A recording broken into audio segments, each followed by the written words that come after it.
We got Mayor Green online. No.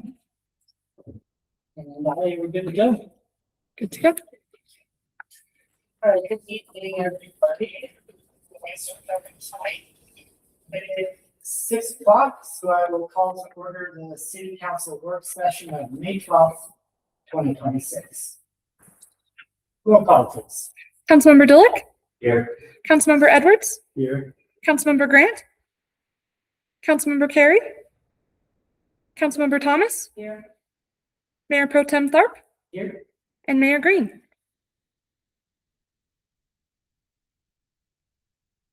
She is here. She is here, virtual. Mayor, can you hear us?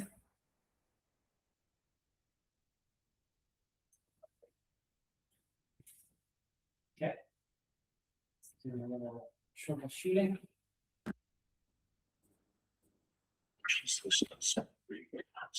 Mayor, can you hear us?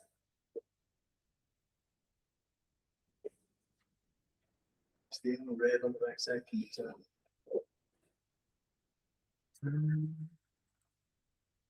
Look red. It's not red like it was the last time. Red. You know what, Stefan, can you, wait, no, can you just undo yours?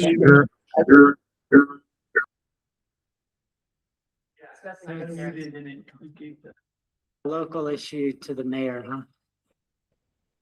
huh? Message, if you turn off the messages for a second and then we can message. We think we're good.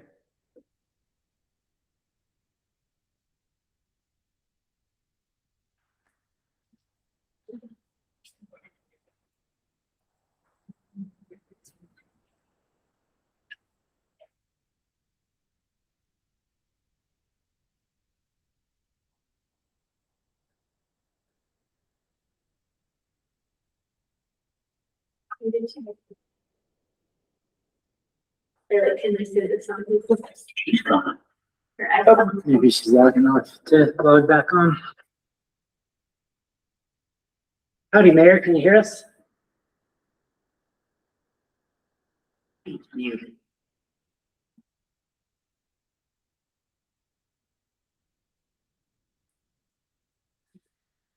Oh, it's just a little too zoomed in on me right now.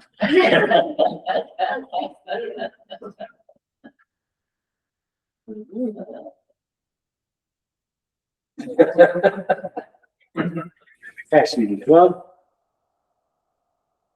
why don't we go ahead and proceed and the mayor will join us when she can. Are you reaching out to her, Ally and or Lori? Yeah. Okay. She doesn't. We're talking. Yeah. Well, tonight's work session is on the community center and proposed uses. And so I'm going to go ahead and pass it to Lauren Barrett, who has been our city point of contact for this project. So Lauren, why don't you go ahead and take it away?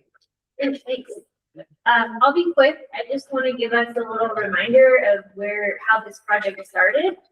So we have that in our minds as we're coming to some pretty big decisions in this project.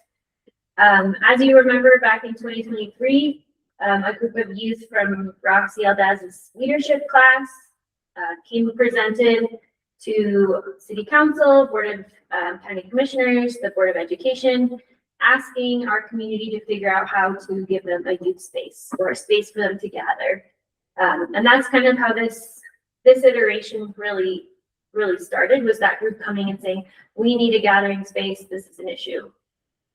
When that building went up for sale behind the mining museum, Lori remembered that presentation among others who were there back in 2023. And the city council meeting was put on the agenda for us to discuss, for you all to discuss, city council, whether you wanted to consider purchasing it or not. Quite a few nonprofit leaders from Full Circle, Build a Generation, myself as just a community organizer, youth from that leadership class, and the teacher who brought that project forward for them, all came forward and we had a pretty long and extensive like series of public comment of please buy, please buy, please buy. We really need some sort of public investment in indoor gathering space. We need something for youth. So the city bought it. City council voted to buy it in September of 2023.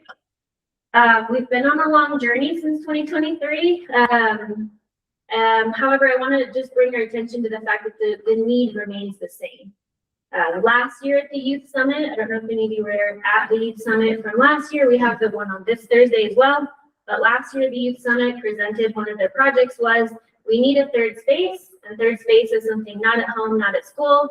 In other words, a public gathering space because of mental health crisis. So they had a number of reasons and data specifically related to mental health of why they thought that a third space was really important. This year on Thursday, they're having the Youth Summit again.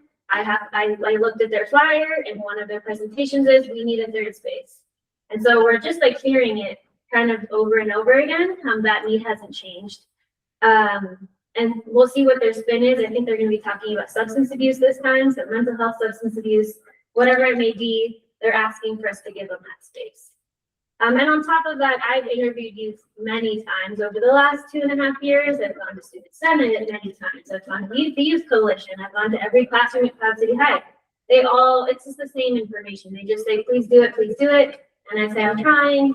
And we're just kind of on that right now. They really want to stop idling their cars in back alleys as their social spaces. They're interested in having something different. And I'd say that, so that's like youth. We're hearing from teens a lot, right? I think young families share a similar sentiment.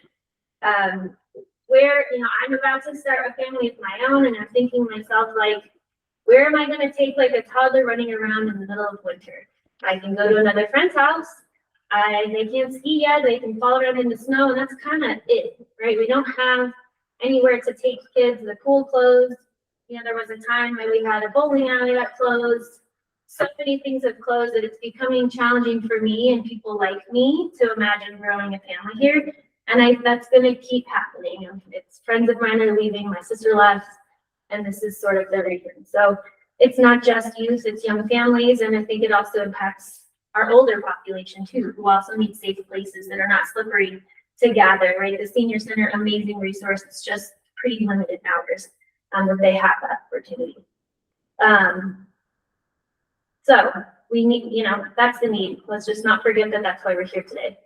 Back a few years ago, the CDC published a study that I talked about a lot in a lot of trainings about like the dangers of isolation. It is now named more dangerous than heart disease, which is the #1 cause of death in the United States. And also for the first time in history, my generation is expected to have a shorter life expectancy than the generation before. So I'm expected to live less years than my parents.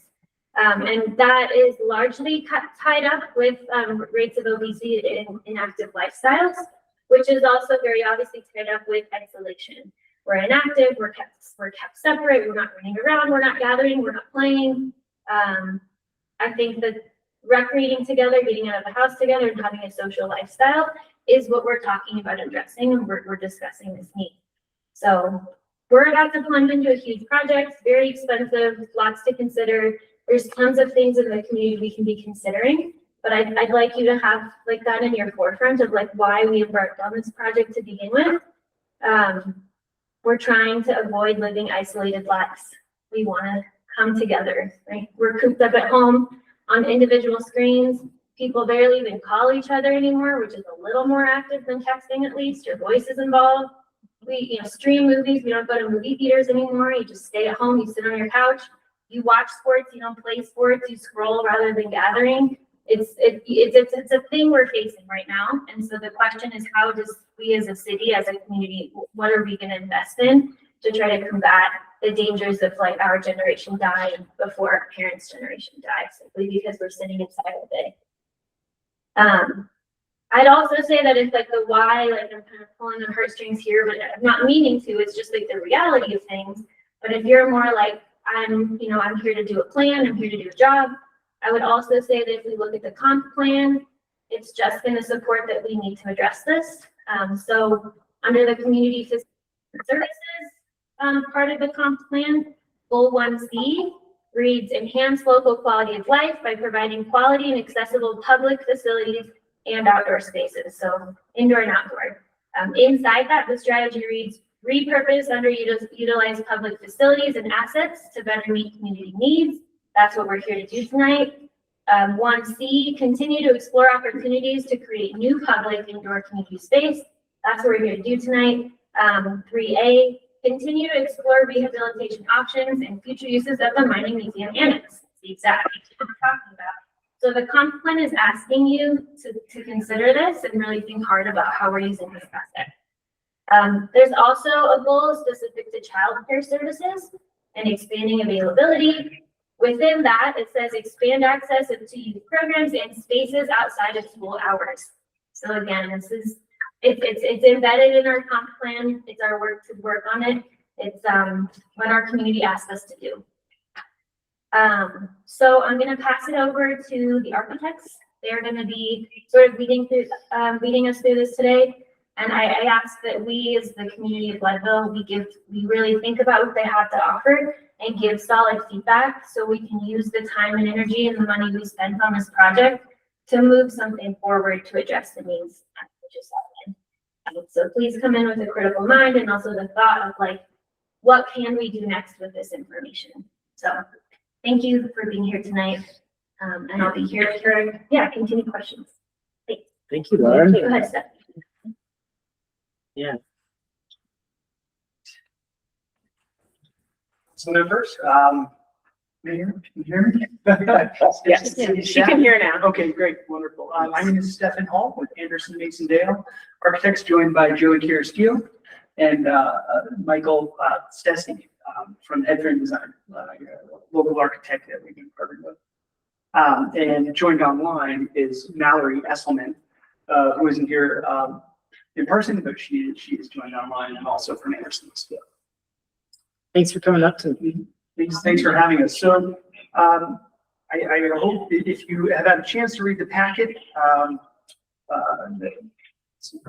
get to show the work.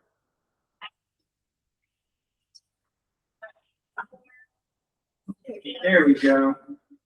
Just skip right ahead there. There we go. All right. So today, what we want to do is we want to recap the last few months of a feasibility study. Our team, the architectural team, has done building facility assessment to identify the deficiencies, the needs of that building to get it up and running. We've joined Lori and Lauren and other community members to interview sessions with youth committees directly at high school. And we've also been guided and had recurring meetings with the REC group, which is a group of local invested citizens and leaders that have helped guide the direction of the feasibility study and the planning to date. And so today, in front of council, we really are here in the study session. We're going to show you a lot of data, show you a lot of numbers. And all of that in support of different proposed scenarios of what you could do with this building. And ultimately, as the decision-making body, it is up to you to decide what you want to do with this building moving forward and how this project should proceed. And Lori, correct me if I'm wrong, but we are not asking today to pursue any singular proposal, but we're providing the information which you all can do with what you will, take back, think about, to formulate a plan for this project. With that said, what we're going to be doing is we're going to be showing some recommended scenarios for the building. And we do ask, based on feedback with the youth group and with the rec group, that you begin to evaluate these scenarios with, does it align with your comprehensive plan? I think we're going to give some context there. Does it align with the community need? And then finally, some of the hard data. What are the capital costs of the various scenarios? Because we are going to show you a range. What are the operational costs between running this building annually? And then what is the percentage target recovery with various scenarios? So those are the data points we compiled today. And without further ado, we'll get into it. Just wanted to start with this. This mostly echoes everything that Lauren so eloquently said.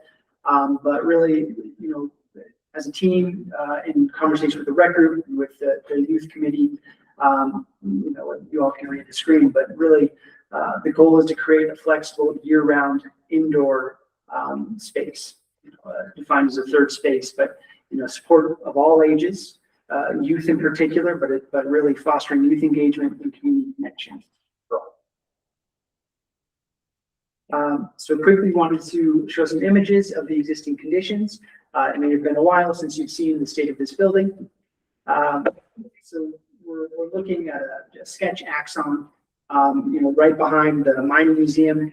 At one point was the conference center, part of the mining museum. I think everyone's quite familiar with the location right across the street with Ice Sculpture Park.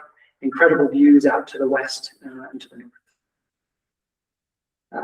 Here's just the roof torn off. We have level 1 and a level 2.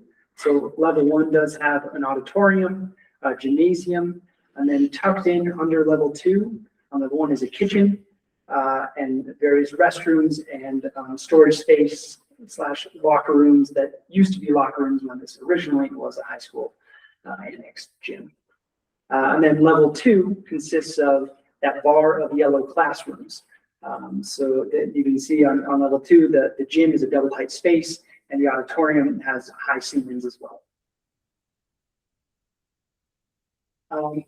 We went through and we actually have an online tool that we've shared with others. We've shared with the city, but to be able to take a tour of the existing building, much like all the real estate software you've seen, and we've gone through and we've taken account of the mechanical systems, the structural systems, plumbing, electrical, and have identified, you know, this building certainly needs a lot of work.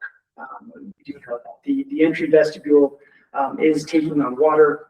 The auditorium, there are issues with accessibility. Of course, those steps were not built in proper to code stairs as you would today. The gymnasium is in decent shape, but would certainly to function as a gymnasium would need to have new flooring, we need to have a system. The kitchen itself has some equipment that perhaps can be salvaged and reused as a kitchen, but a lot of the infrastructure, being a grease trap where grease would need to flow and a fire suppression hood, are not in this building. So this kitchen would not be able to function as a commercial kitchen without significant upgrades. And then similarly, the restrooms would need additional restrooms built to have enough accessible restrooms, or you would need to replace in full the 2 restrooms that are part of the project.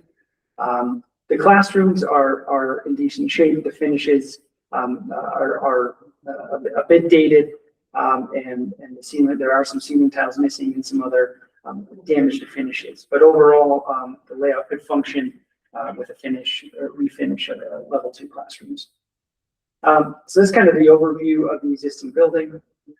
I did want to mention that you know, a couple of the bigger deficiencies we found is if there were a desire to punch holes in the gym, there would need to be a significant structural upgrade, and we'll go into that further. The building is fine as is. It's just the gravity loads of this building when it was built originally. It doesn't have any windows. So that big gym volume, if you wanted to begin to Swiss cheese it and punch windows, you would have to do some pretty significant upgrades to the structure. And the other thing to mention is that the existing boiler, the mechanical system, the existing boiler mechanical system would need a full replacement. The boiler is cracked, visible cracking, so you need to replace that. And so we do have cost built in for those baseline scenarios to replace the full mechanical system. The electrical system, to no surprise, since it was at one point an annex to the old school, the electrical system is all run off a panel within the mining museum. So it would be a recommendation that you would need new electrical service, new transformer to be brought to the building. And then finally, there is an asbestos report, and a lot of the insulation, plumbing, piping there, that would all need to be removed because all the old plumbing and piping was wrapped in old asbestos insulation. So we are looking at a full replacement of systems. Okay, so now we're going to kind of go through a menu of building uses. And then right now, this is without a series of costs associated with them, just to catch you all up of what we've been doing to try to understand and tease out with the advisory group and the youth what uses could happen within this building. So I've outlined, you saw the previous axon, but here's a plan. So these is an account of all various spaces from the auditorium, the gym, the kitchen, the restroom space, and the level 2 community space. So these are all spaces in which each one, if you understand and take as a discrete space, each one has a different potential opportunity for various uses. So starting with the gym.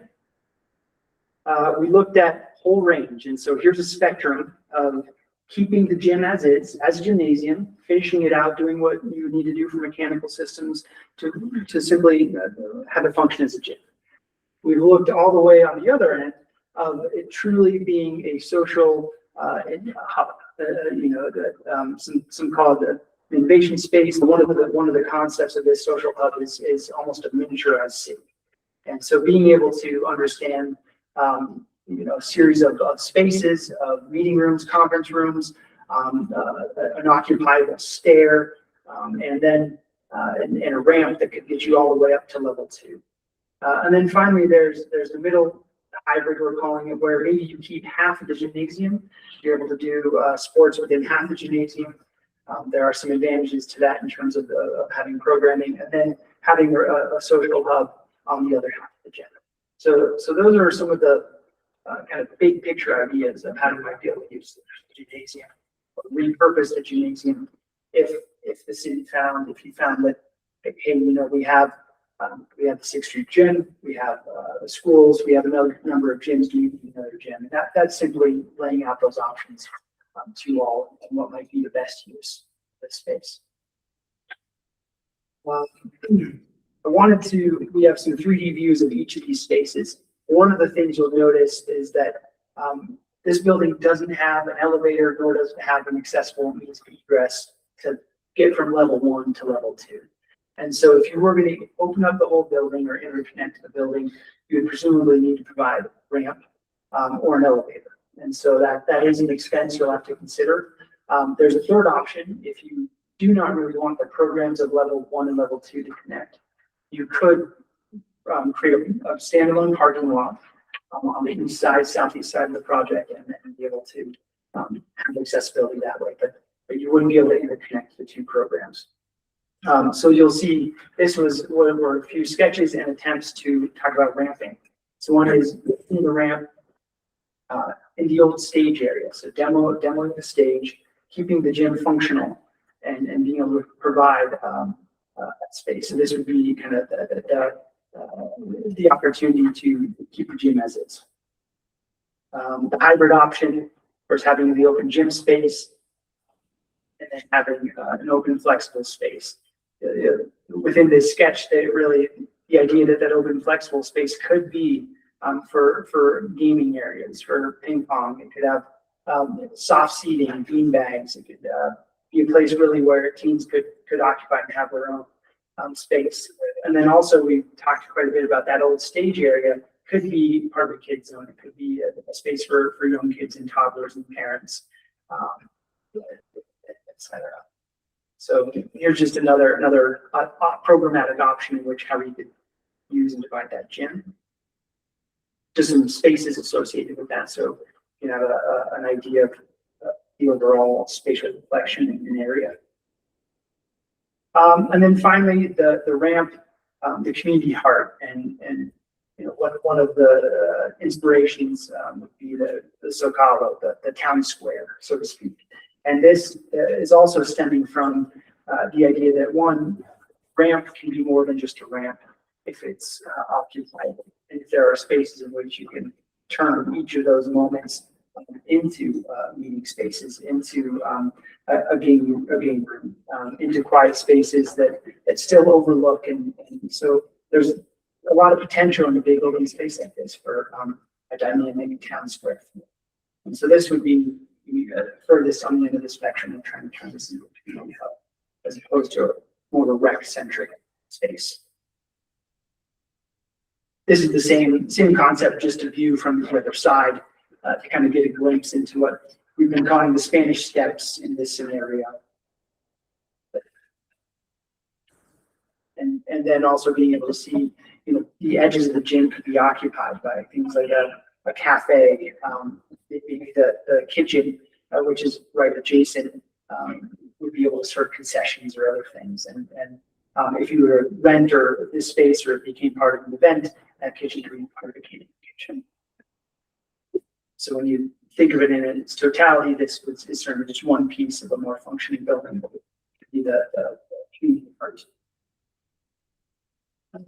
Now the auditorium, this space is not quite as big. It has built-in tiered seats or steps. Really, they're not tall enough for seats. Each of those steps is 8 inches. By today's code, a code compliant step would be only 7 inches. So it does create for a bit of a space if you want to do. You would have to work around these steps just to keep it as is. But that's not to say that that's not possible and that you can't create a wonderful lounge space, hangout space, and a third place within that intervention. And so there is the idea that you can keep this space as is, provide the finishes, provide the mechanical systems as needed. It's also we wanted to mention that this space does not need the amount of structural upgrades to be able to get some windows in this space. It has a metal deck. You could have some skylights or solar tubes in it, and then there's more opportunity on that exterior wall to open it to the west. It was built separately and actually after the main gym, so it does have a different structural system. But just some other options for this space. If you so decided you didn't want to pursue a gym in the main gym, or you wanted to defer the work on the gym altogether, you could flatten that tiered space. And you could open this space to the lowest level to still maintain those high ceilings. And you could have a smaller recreational area for dodgeball or futsal or capture the flag, Nerf bow and arrow. A number of things you could do to turn this into more of a deck space. Bigger wall. And then there's the idea that perhaps it has a different use complexion where it's more of a traditional fitness. What you're seeing in the rendering is instead of lowering the floor, you're filling it in, and you're providing a platform for exercise equipment. Maybe there's a small studio that you add partitions to. So just another type of space or fitness space. And then finally, there has been talk about dropping daycare. Lauren in particular has had conversations with Brightstar and others, and I know that they're on a tight timeline. They're looking for a new home. It may not work out in this project in your timeline, but certainly the idea of even if it's not full-time daycare, the idea that there's a place where you can have that temporary daycare where a parent can drop off a kid for a couple hours, go to a class, or get some exercise. So that we wanted to show that there's potential within this space to be able to do that. Okay, moving on to the kitchen, and then we'll go. That's my question. Wasn't there an option for the auditorium that was like a lounge, you were calling it? Yes, absolutely. And I don't think we have that rendered, but there's absolutely where the idea is that there needs to be some more imagination to this screenshot that's up. But yeah, there's an option where you could make minimal upgrades, at least to the stairs, and that could certainly function as a lounge. You could populate with soft furniture, you can get TVs all over the wall. If there's concessions nearby, that would certainly attract people. So that is absolutely on the table. There's a cost model associated with that as well. Okay.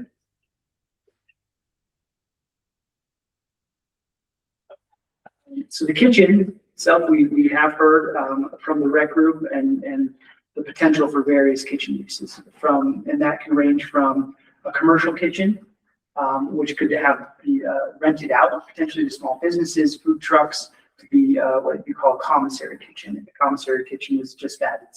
It's rentable space for vendors or food providers who And there are, these sorts of kitchens and types of places in the area, or in the region, but not. In some of the discussions that there certainly could be an interest to expand, the culinary opportunity for maybe folks that are down in Eagle or down in Summit to be able to come and have a home base in which to operate our commissary kitchen. And so another revenue potential, for the city if a third party were wanted to run the states of the commissary kitchen. That could also be, so here's an example of just a commercial kitchen, roughly 18,000 square feet kitchen. And with this comes infrastructure needs. It comes with a fire suppression hood and a grease trap, and then also upgrades to some of the gas and plumbing. We do have the cost and operation scenario. See down the line too. On the other end, it could simply be, so this would show around 1,800 square feet laid out on your building as it is today. Another option, and there are other examples where this really could just be a catering kitchen or a teaching kitchen. And really the difference there is the appliances are at the level of a residential kitchen. You can't do you're limited on what you can cook. You can't have a deep fryer. You can have a hot plate and you can heat things, but your prep and your amount of cooking is limited. So this type of kitchen is very good for catering events, but people that prepare food off site and eating catering events. It could be for small concession area. And then, in some community centers, it becomes a place for teaching culinary classes. And so this would be kind of more of a right-sized kitchen on the example you saw on the last slide at 620 square feet in that current space. And finally, just a quick tour through level 2. The idea that this could become flexible community space. It could be a potential revenue generator by leasing space with businesses that are essentially aligned with community center mission. So one of the ideas, programmatic ideas there on the right, co-working space or entrepreneurial incubators, a dance or fitness studio operated by a third party or business, music classes. So that there's a whole range of what you could do within these classes. And the opportunity could range from a full gut of level 2, and then you build new and you rent out spaces, all the way to keeping the 3 classrooms as they are and renting out 2 or renting out all 3. So there are various scenarios that we also have possibilities with. Then, of course, there's the idea where you could clear this space out and give ultimate flexibility. You could partition it off just with furniture or with other less permanent types of partitions. Okay, so I know that was a lot to feed into, but that is really the lead in to and kind of give the background of how we began to build the various cost modeling scenarios. But before we get into that, are there any questions or dive in? Okay. I just have a couple of questions. I know that you said that it would be possible to put windows in the auditorium area. Is that also possible on the 2nd story classrooms or not? Unfortunately, not without structural upgrades, because the 2nd story classrooms are all part of the original gym structure. Okay, that's what I thought. And then perhaps you'll get into this when you get into costing, but can some of these ideas or projects be phased in over time? So do something minimal to open the building and then gradually increase. Yes. You're going to talk about that. And yeah, we're going to talk about that. Yeah. And that is actually a really wonderful lead in. The scenarios I'm going to follow a similar trajectory. We're going to talk about use space individually, and you could absolutely phase that. I just a couple of quick caveats about the cost modeling and numbers that we're going to see. That these numbers do assume 2028 construction bill. So that means that we've included contingency and escalation inflation for that period of time. If you were, you just need more time to figure things out and you didn't want to start design in 2020 next year to get a bill the year following, costs will go on. Escalation is historically in the range of 3 to 5%. And So I think you'll need to keep that in mind. The longer this delays, just the numbers you see will inflate. And then the other thing is if you do phase the building, it is certainly feasible. And the cost you're going to see, we've actually split out, since you need a full mechanical system, we've split out the cost of smaller mechanical systems that you could plug in and bring the rest of the building up to speed. So you wouldn't necessarily need to buy the full mechanical system for the whole building or just to sit.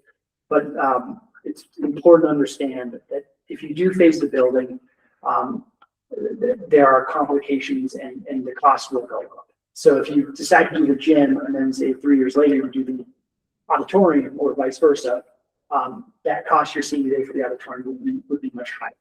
And part of that is, that there'll be a lot of complications in how the contractor actually gets the work done.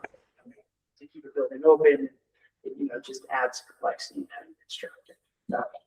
In addition to the escalation that it is. Okay, so we'll go through each space.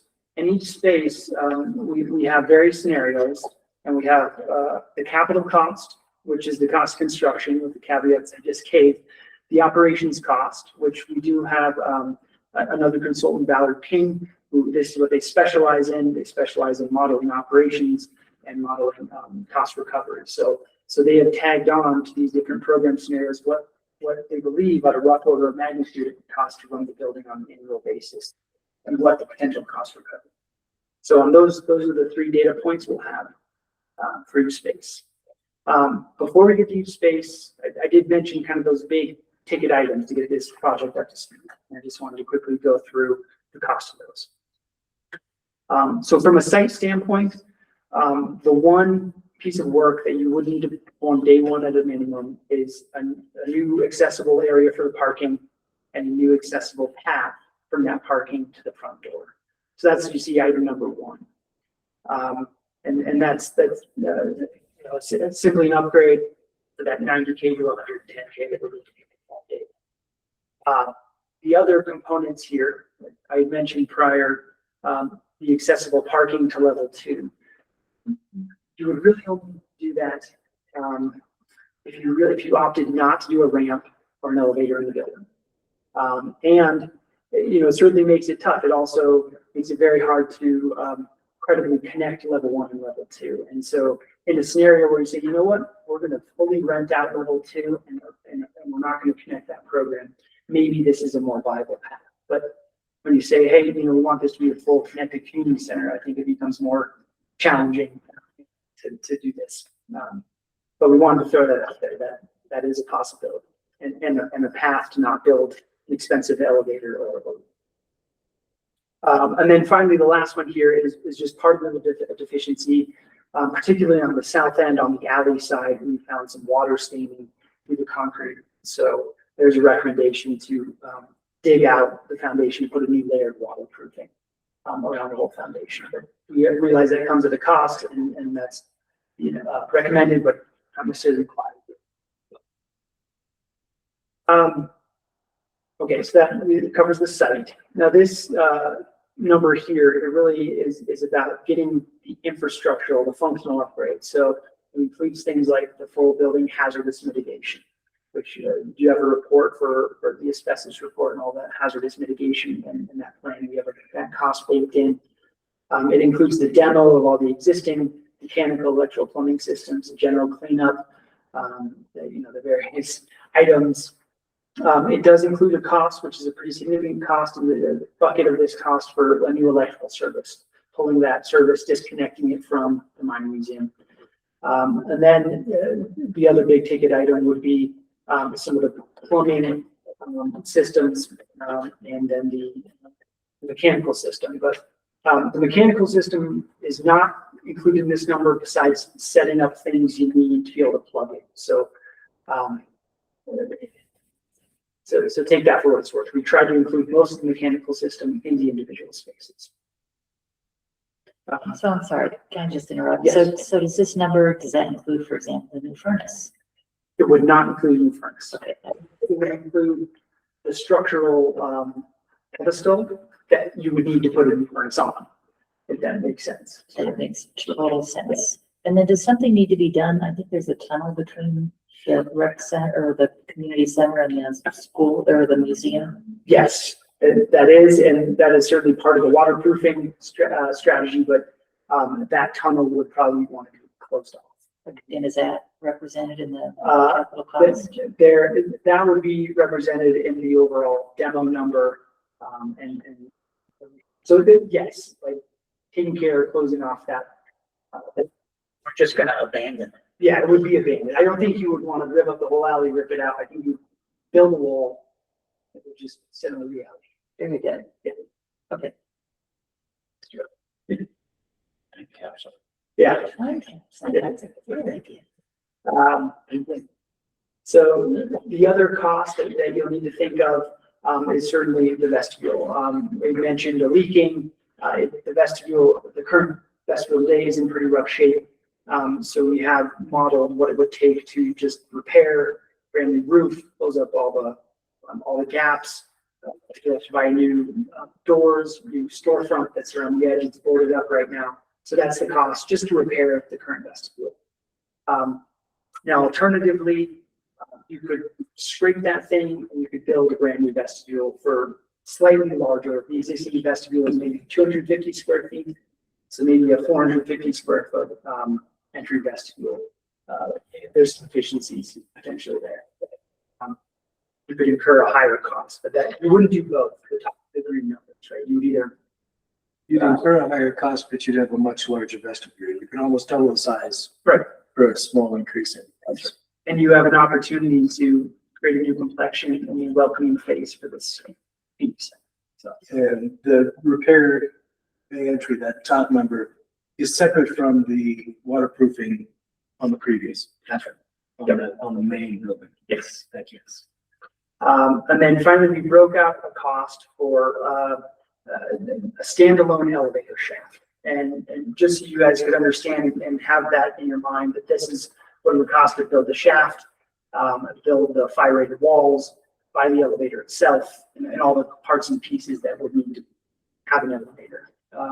And of course, what also comes with it is if you put an elevator where we're indicating here, you would need to create a catwalk or some sort of elevated walk or bridge above that east side of the west side of the gym to get you above it too. So I think that cost is included in this too. So that is a breakout cost that you just can have in your menu of options for a new elevator. That list is cost of work that includes the cost of the elevator itself as well. Yeah. We wanted to throw the small image on the bottom. You know, this is totally conceptual. It's not architectural, but just to reinforce the idea that if you bought it the best, it would probably be smaller than what's shown in this sketch here. But you have an opportunity to maybe give a new identity. And one more question, that vestibule for the elevator would be exterior to the existing building. I think we would need to figure it out, but yes, the idea is that you would create its own foundation. You would not have to cut into the building. So that's not taking away anything, and not taking anything away from the drawings that you already showed us. That's right. This would be in addition to, It's truly in an addition to the footprint, it's logged onto the side of the building that you could build in the hence the catwalk. Thank you. Okay. Well, one thing to clarify, if you build the elevator, it alleviates the need to build a lot of the ramping that we showed earlier in the presentation. Understood, but it's not taking away any of the available square footage in the existing building. That was, Yeah, yes, Yeah. absolutely. if anything, it's giving you more square footage if you build the elevator. What is the elevation from the first floor to the second floor in this particular building? 12 feet, about 12 feet. 12 feet, so 120 feet of ramp 140, no, Yeah, 160 with with landings. landing. with landings, 160 feet of ramp, so it's quite a bit of real estate. Yes. Thank you. And those sketches, the ones you saw, the ramp going around the Going all perimeter, the way around. that was about 160. Understood, yeah, including those landings, okay, thank you. Okay, so one of the other pieces that you'll have to do day one in some form or fashion is make sure there are successful restaurants. And so this has a cost. We broke out two different scenarios. The first one is where you renovate the restrooms as are. Just to clean them up and have them functioning. That number includes new fixtures, new wall tile, but none of those restrooms are spaced well enough. They're not accessible. So you'd have to build an additional single-use restroom across the hallway. And that's how you would be able to get your accessibility and get a refreshed restroom. The second option, number two, is you demo the old restroom and you build a new restroom group that is fully up to code and it would be a modern restroom group. There's a higher cost to that, of course. It comes with demo costs, it comes with new partitions, it comes with moving some plumbing lines. But it could be an advantage if you wanted to have more flexibility in how you treat level one. Like you tuck the bathrooms over in the corner or showing with that yellow box, and then there's space for perhaps another community room or another space that is right adjacent to the kitchen. So it maybe gives you a little more spatial flexibility. Or question, does the second option include a restroom on the second level, or all of the restrooms remain on the first level? We've isolated that to restrooms on level two, but yes, and level two currently has 2 restrooms.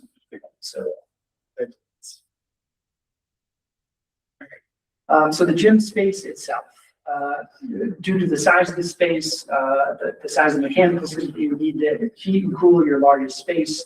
It does have one of the highest capital costs. To the top number is really just a number to turn this into a new gym. And so this number includes things like a new flooring, acoustics in the ceiling, so acoustic panels, so you could use it as an event space, it would be as echoey.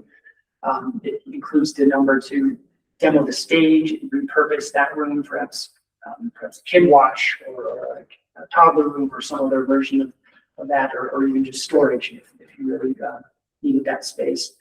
So it really includes all the area to turn that into a gym. So that's what's included in that 1.8 to 2 million range. These ads really reflect some of the things you saw prior. So the first one is add if you simply added a ramp. You didn't add a bunch of anything with just the ramp. There's that option number one where you tuck the ramp over in the stage area, but you could run that around the perimeter. The second option there is the hybrid half gym. That is the option you saw where you keep half the gym and then you build more of the community space on the other half of the gym.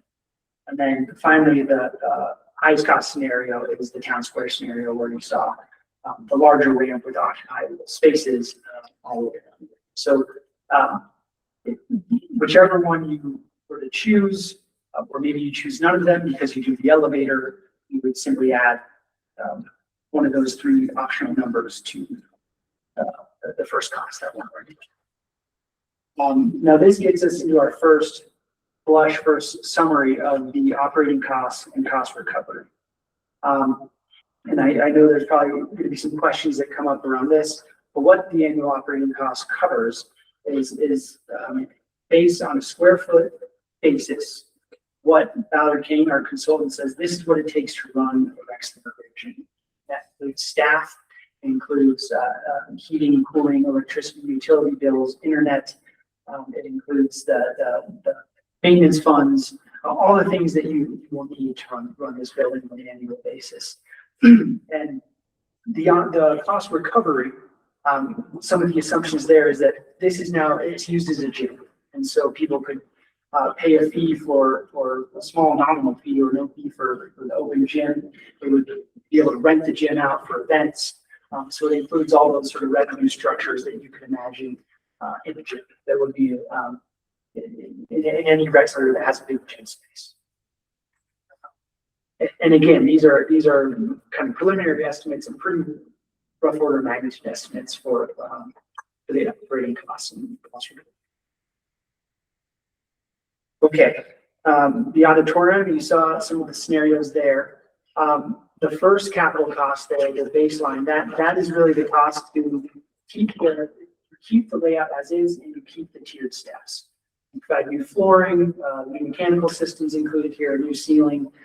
You clean it up and you could turn it into, with the steps, it would be a lounge. It would be hard for it to be the fitness thing with all the steps. But then those optional costs, you would add on to that top number.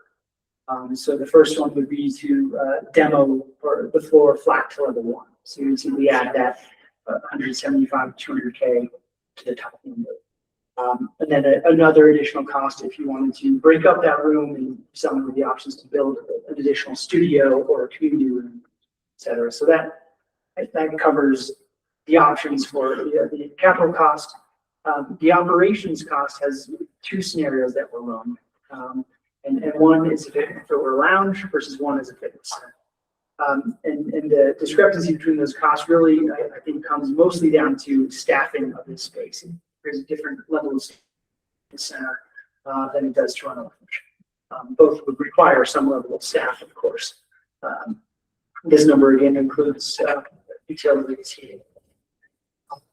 The difference comes in the ability to have cost recovery. If it's just a lounge, and it's drop-in, it's open most of the time, there's less opportunity for cost recovery.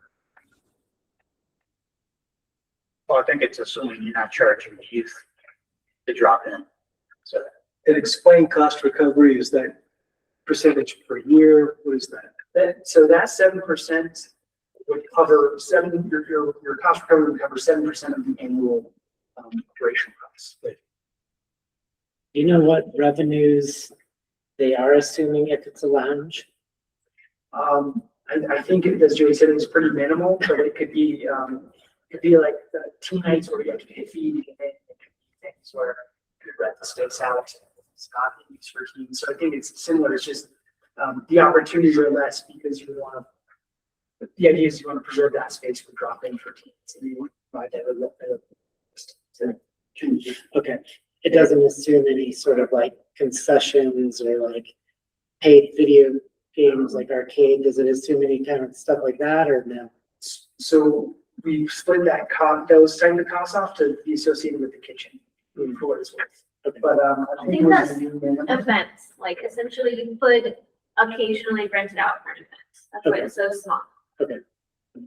Yeah, I don't think it's a concessions are not included in that. Okay, thank you.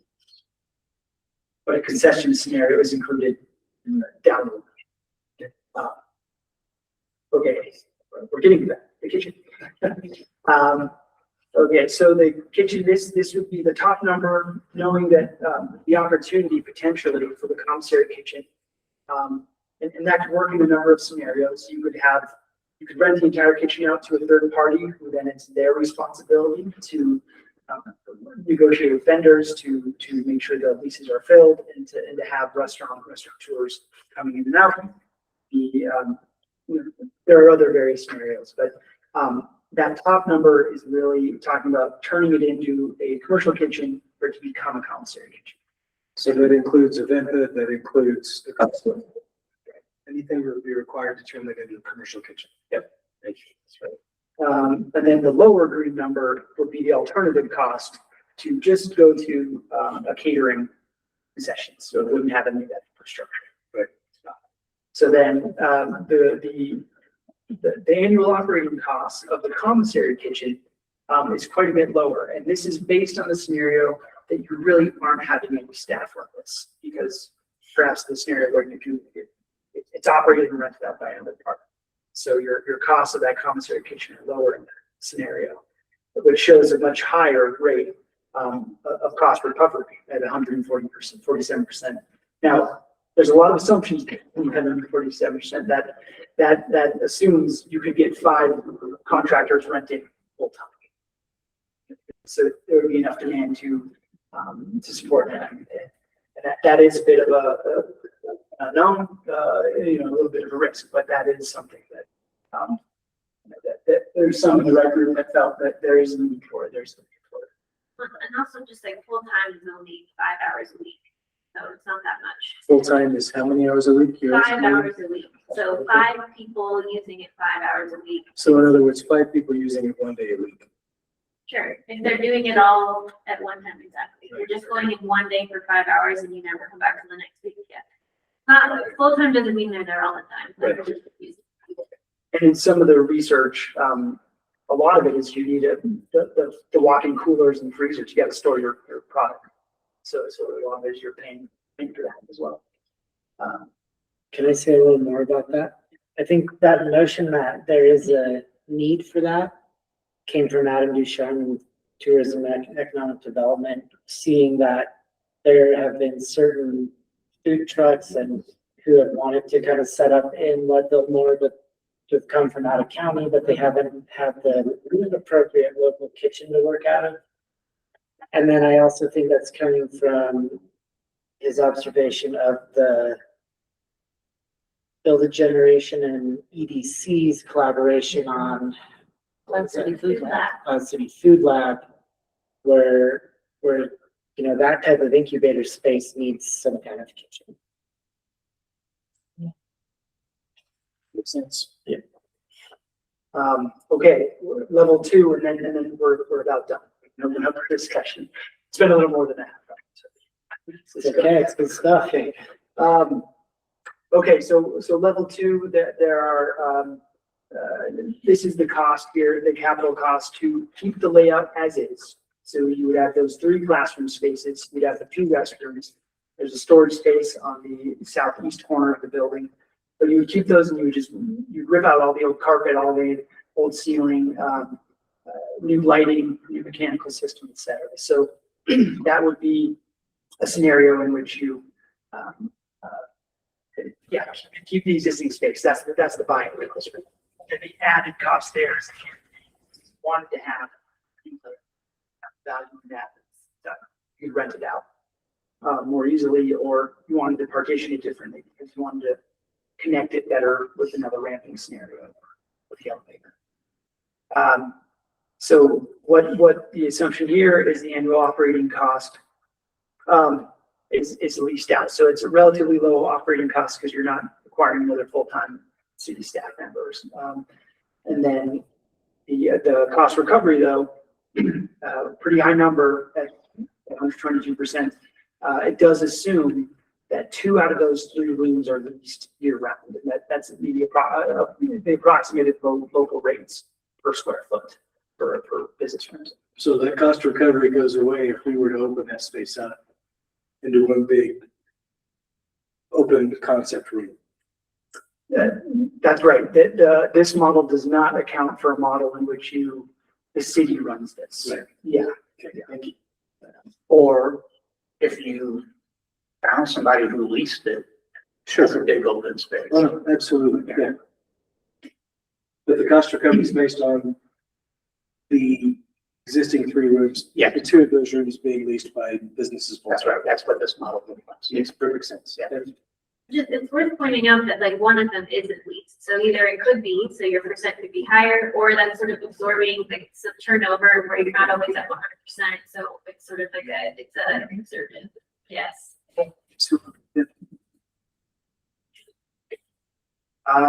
Okay, so that's kind of the menu, and you can imagine now when you start to add all those scenarios together. So we wanted to provide the next series of slides are 4 scenarios where you say, hey, we're going to do it all, and we're going to parse it out and phase it.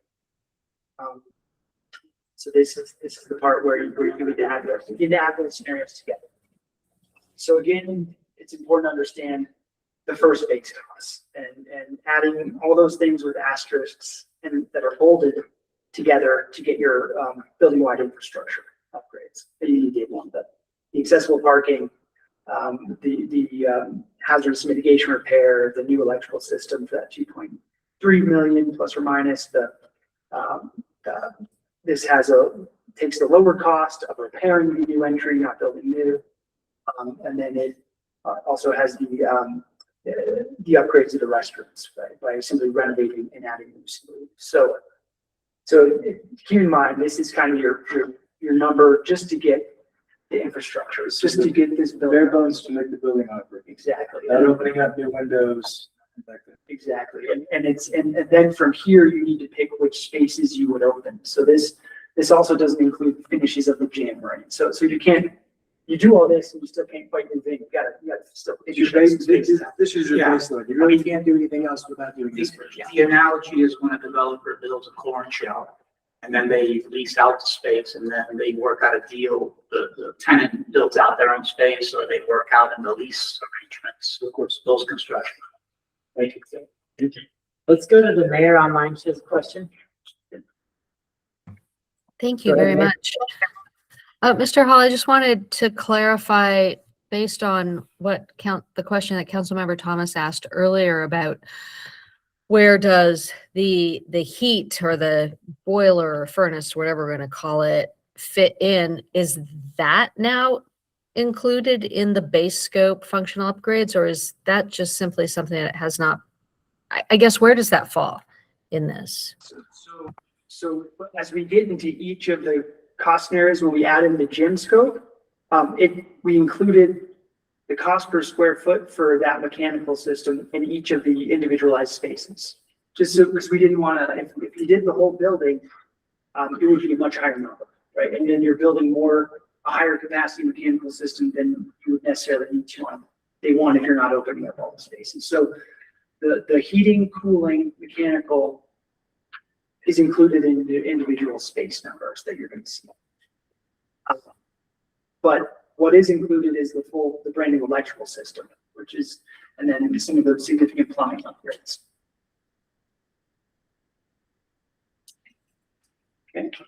Okay, so we'll start with the high end, all in. So this is if you did it all at once and said, yes, we're going to add on all the things that we think we should do, and somehow we're feeling lucky and I'm going to do this. And this is a big win, but we wanted to show this to you first because it makes, it just paints the picture. You do all the infrastructure.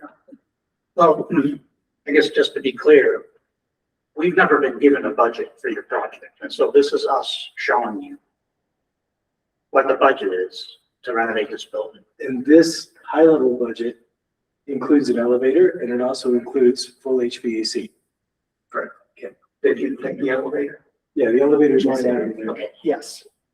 But not only that, it includes the elevator and it includes the hybrid kitchen gym and the commercial kitchen. So if we did the elevator, we don't necessarily need the hybrid ramps. Yeah, So there was some cost savings potentially. Sure. that's right. And that came in at something like 300,000 Yeah, off the top of my head. it's right there, that 489. I know this is probably impossible to read.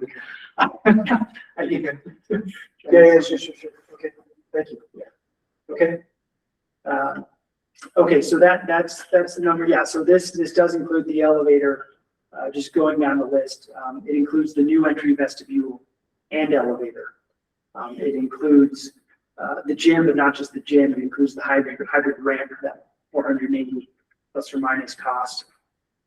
It includes the auditorium, demoing the level 1 floor. So there are numbers you can pull out of this. And it also includes the full commercial kitchen.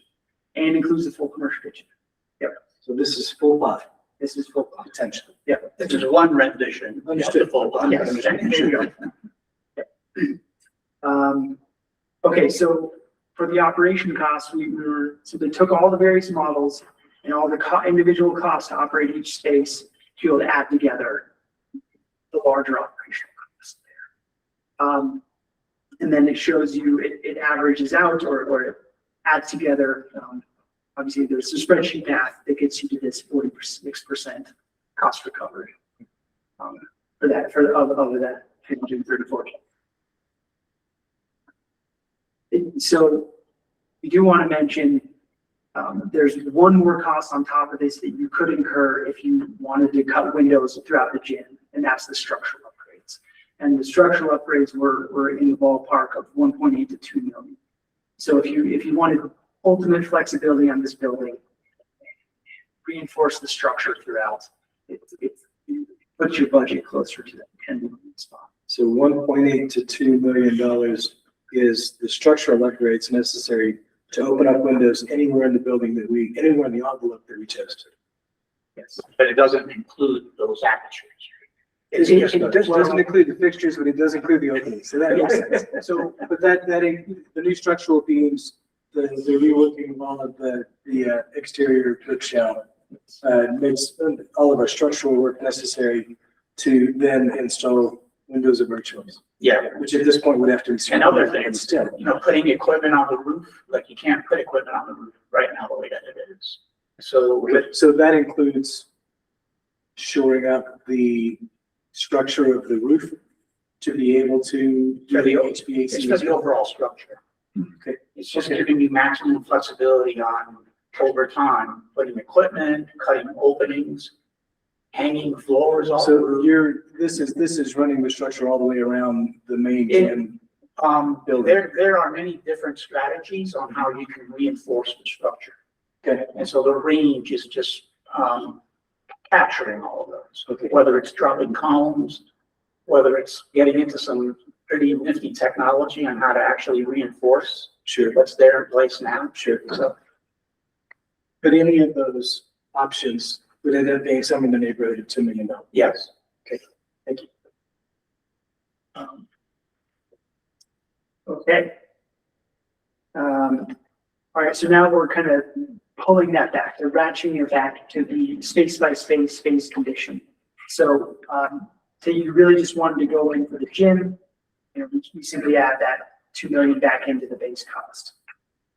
And that's the operating cost on top of that, just to get that snapshot. So this kind of gives you the scenario, like, okay, let's prioritize the gym. It's a big, open, flexible space. We want to do that first. Here's what, what this scenario covers. Say you want to do the opposite of that. Well, let's do everything but the gym. So let's do the auditorium. Let's do the kitchen, the commercial kitchen, and let's do level 2. And that has interestingly a very similar cost to the gym, and by a square foot basis, that it makes some sense. So you can see your operating costs are slightly lower. Your offset operational costs go up with some of the assumptions we talked about before. The commissary kitchen too. There's also this scenario where you don't do the fitness auditorium, but you just do the lounge auditorium, the lower cost auditorium. It takes down it lowers the overall operational cost recovery. But it perhaps means on the commissary kitchen more and means on level 2. So that's the only difference between this 3 and 3. It just says, okay, don't just do the auditorium to turn it into a lounge.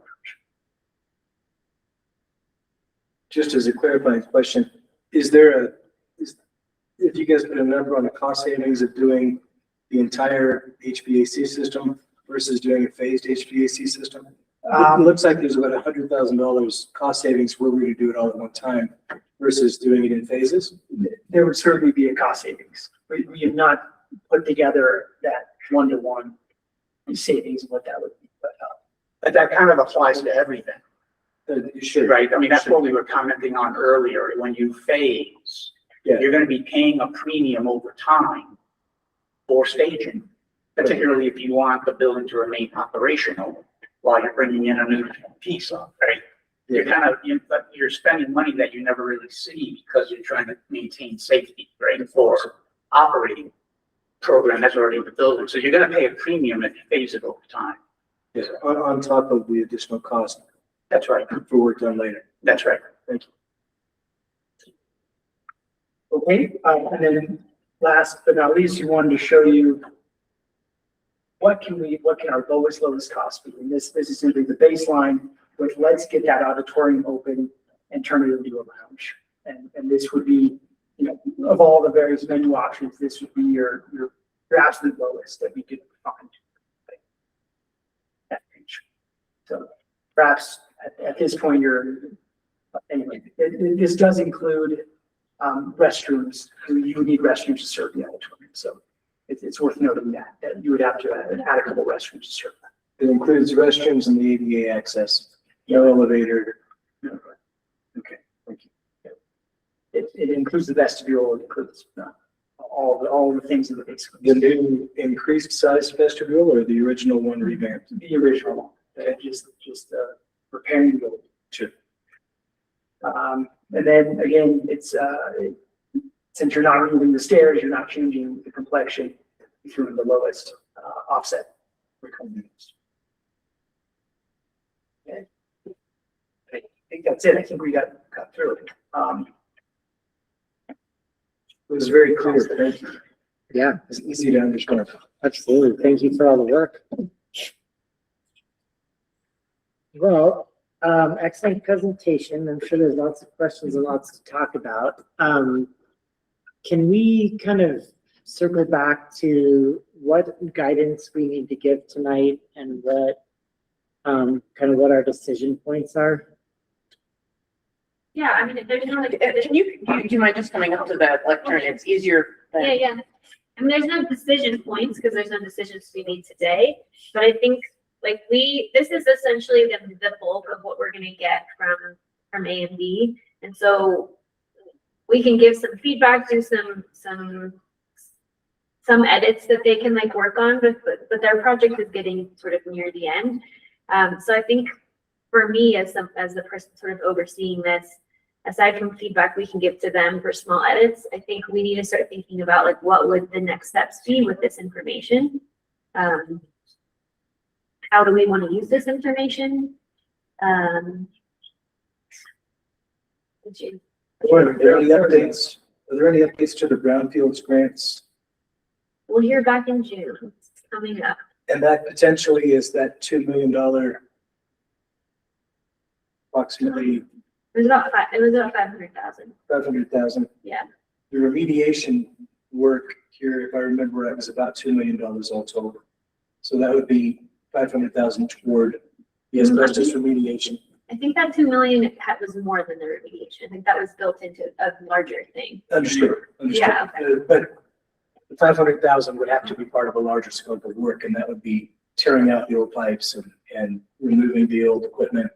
That should be all baked into the 5. I think the 2 million, what are you referring to? I think you're referring to the infrastructure cost in the building up to speed. Right, and so out of that it was 2.7 million. I think out of that, it was the 500K for the grant would cover all of the hazardous remediation. And it could include some additional demo beyond that. Right. But it would include things like a brand new electrical service, separate course of Just the remediation cost itself. When do we have any idea when we might be able to hear anything or any updates on that? I doubt we would get any updates. It's just gonna be a yes or It's no. just gonna be a yes or no, and they said June. We Okay, applied in okay. So June. soon. Okay. Yeah. All right, yeah. Okay. And then also as a reminder from that, I know it's been months, but if the answer is no, the backup plan is already in place to go for the state version of that grant, which is a lot less competitive, and they helped me write the EPA one.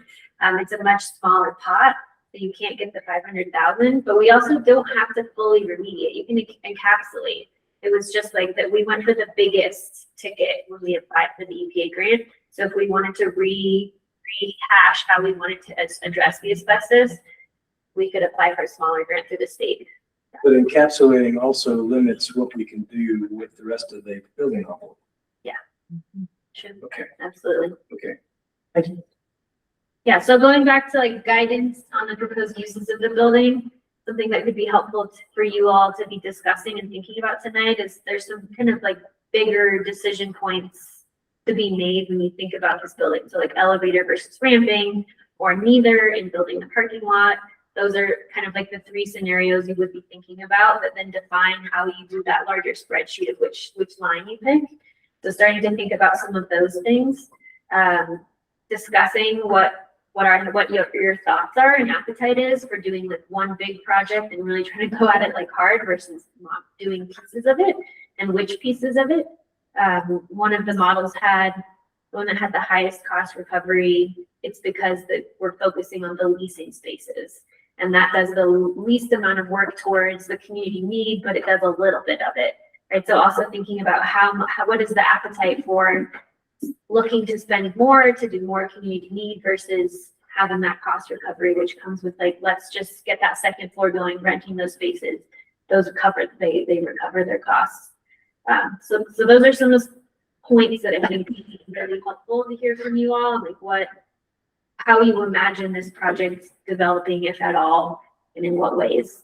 And then in the building, kind of like what pieces you would see as the most important to prioritize accessibility, uses, and things like that, so that we know like we're going to take this report in the future. Is that helpful, or do you want me to be more specific about the discussion? Yeah, it is helpful. I guess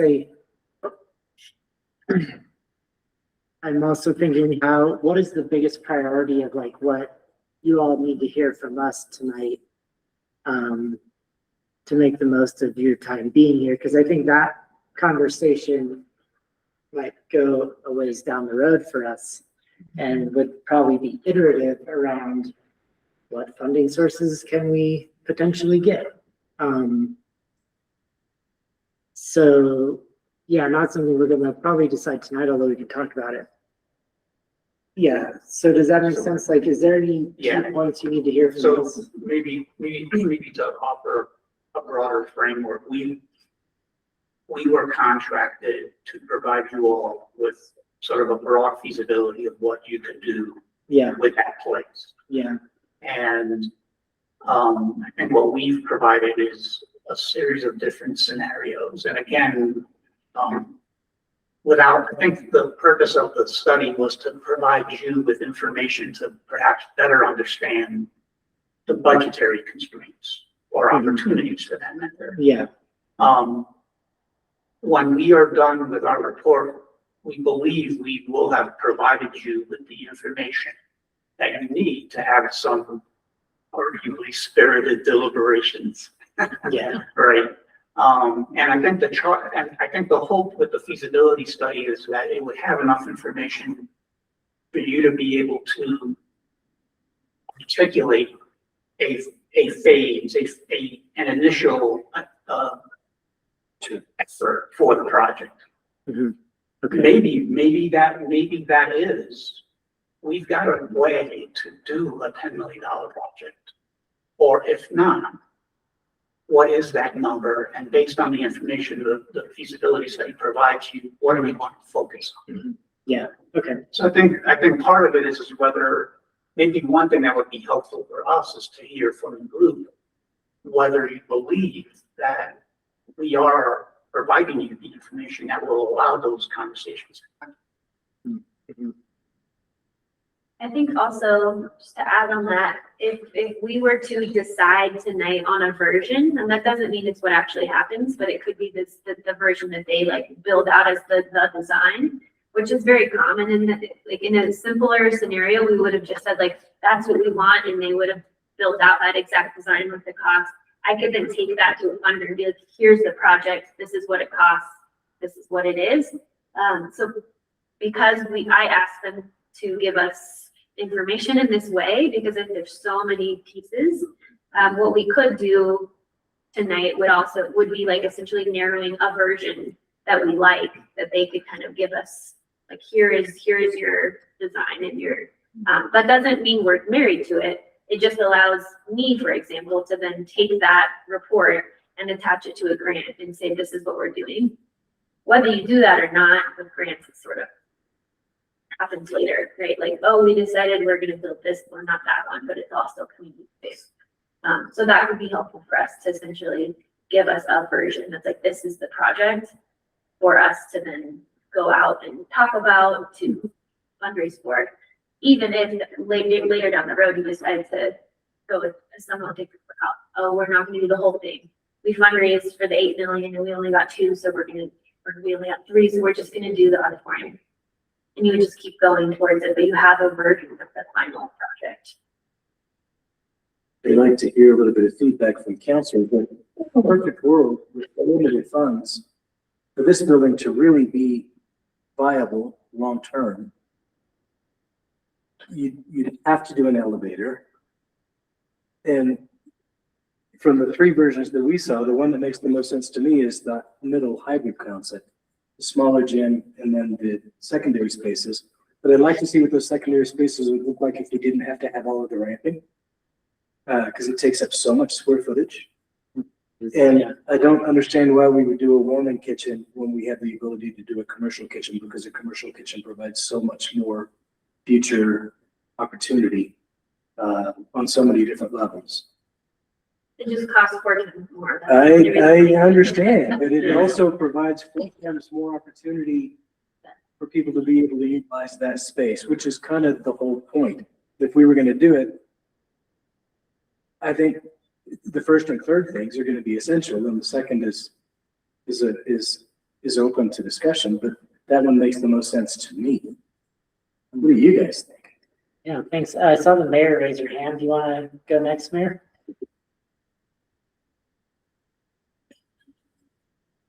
She's muted. You're muted. You'd think this is my first time being remote. So I don't mean to change the topic that much, but you know, part of the thing that I was wondering when I was looking at these different options is what the rest of the community is visualizing or working on. And maybe this is something that you, Mayor Pro Tem Tharp, and Lauren can comment on. But as far as the gym, or as far as an auditorium with a fitness focus, to me, that seems to run the risk of duplicating services that are otherwise available. And I don't know if that is something that like the rec group was also concerned about, or see other facilities where that could be capitalized upon, or if this really is a good opportunity to offer some indoor recreation at the risk of duplicating. That's what I'm most concerned about. Why don't you start? Sure, I can respond to that. I think that's a great question. It is absolutely something we've talked about in the rec group. I think Lauren, feel free to add your 2 cents after too, if you think differently. But my perception is that there are key times in this community where more gym space would be useful currently. But I think the way I see it is the gym space and the fitness center would be the most duplicative of anything we're seeing here. We already have a couple, private membership gyms in town. We have many gymnasiums that are mostly in the school district that could theoretically be used more if there were the right coordination and the right willingness. And so I do think it is correct. And in my opinion, I generally agree with Councilmember Edwards and pretty much everything you said, which is that hybrid option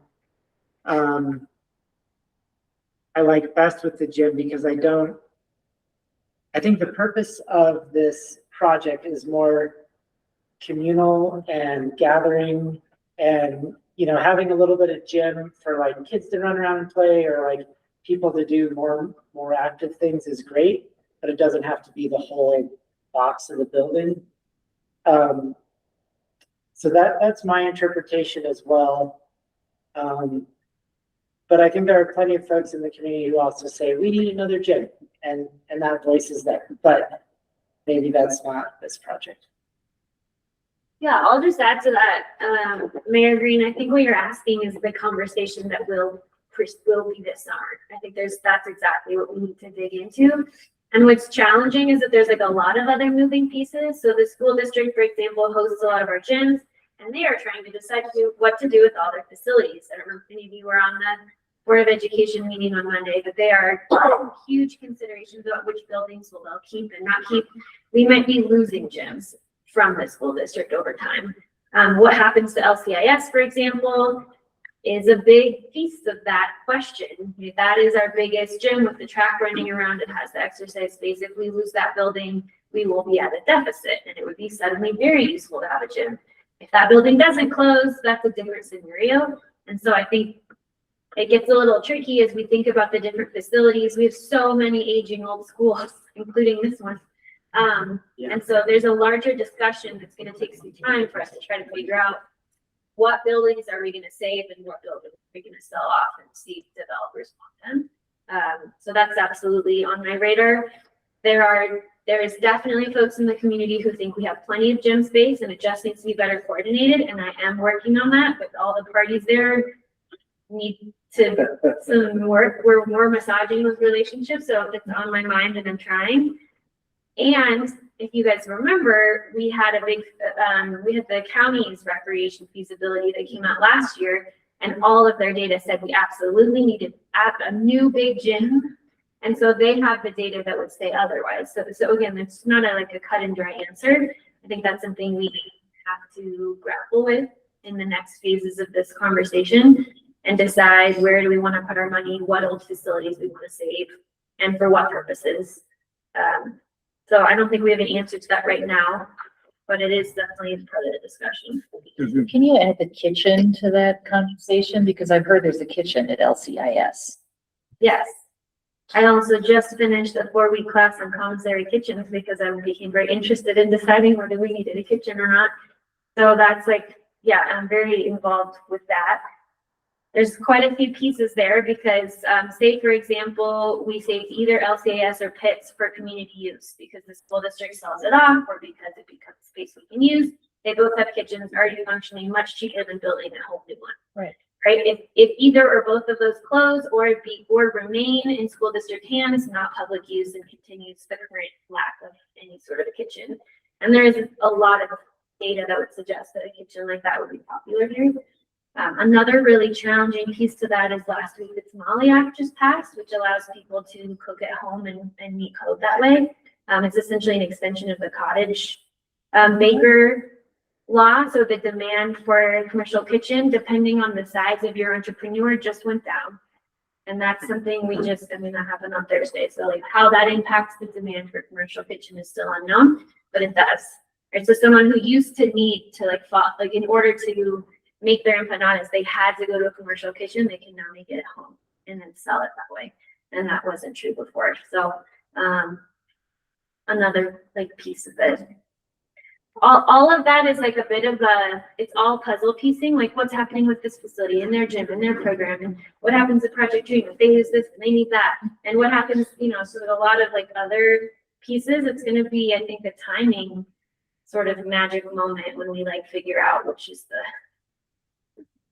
the best program in need. And that was what makes it hard for us to say to our consultants, what do you want to build? I'm like, well, that depends. Yeah.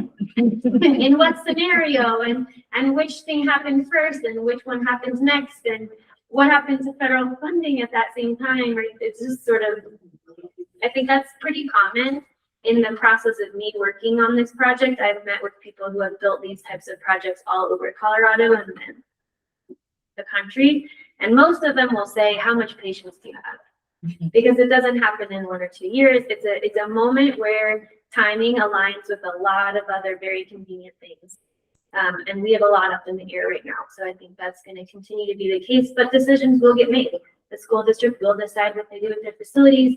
Different funding will happen or not happen. And then we're kind of in that. Yeah. So the best thing we can do is just like a lot of data and sort of like do our best to sort of pick some pieces and run with it with the information we have at the moment. Yeah. Well said. Let's go back to the mayor online. Thank you. Yeah, thank you. Thank you all for that input. Because I feel like where my heart sort of rests is doubling down on both the original impetus for purchasing this building and going down this pathway, as well as follow-up conversations through other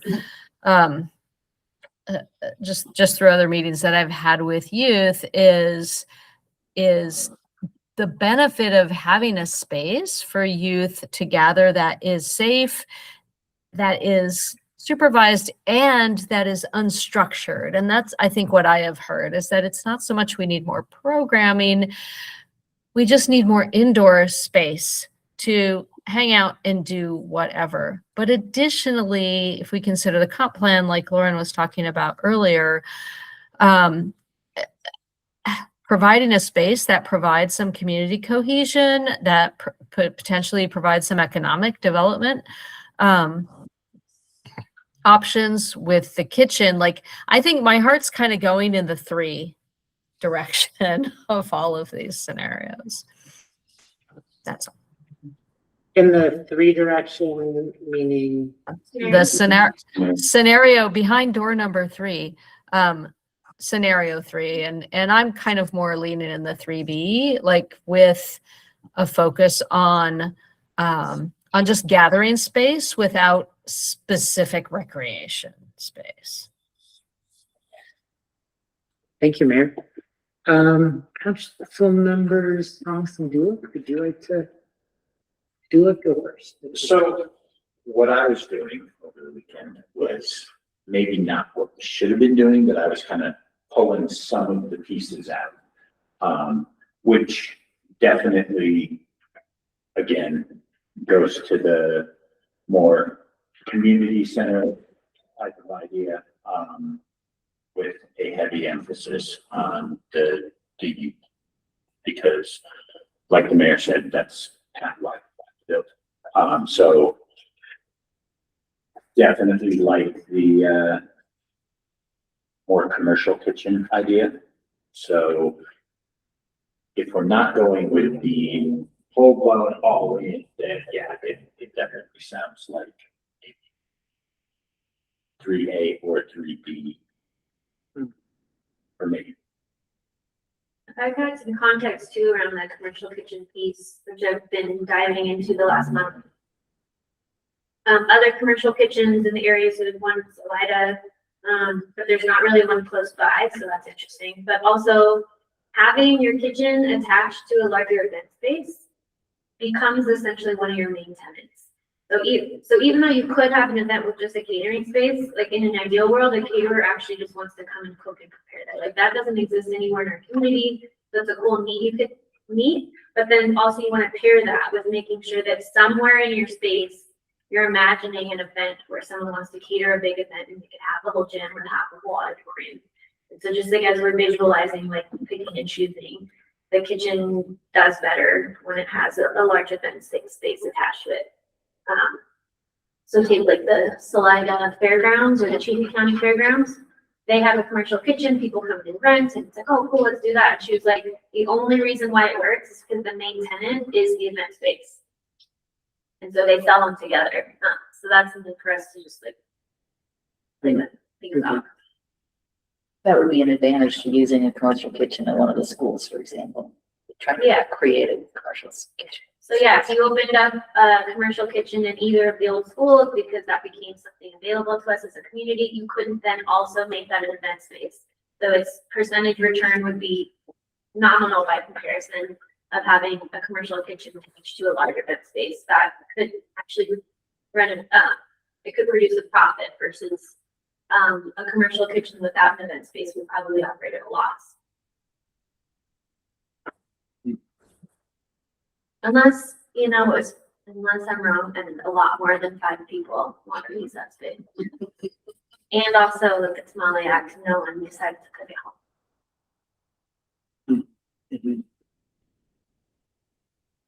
So many things that aren't possible to know.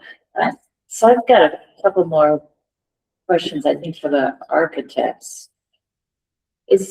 Aside from windows, is there any reason for us to consider the structural upgrades to the building in terms of its longevity and flexibility of use? What mechanical equipment would need to go on the roof or would be most efficiently placed on the roof? Well, currently, we're not planning on that. What we have baked into some of the numbers is building a platform over by the service area of the building to support new equipment. So that was to alleviate worrying about putting stuff on the roof. But I don't know where the building's gonna be in 20 years in terms of what council wants to do with it then. And or in 20 years when those mechanical glue units that you just put in have extended their service life and you want to do something new, you have real estate available if you want to get rid of what we've built.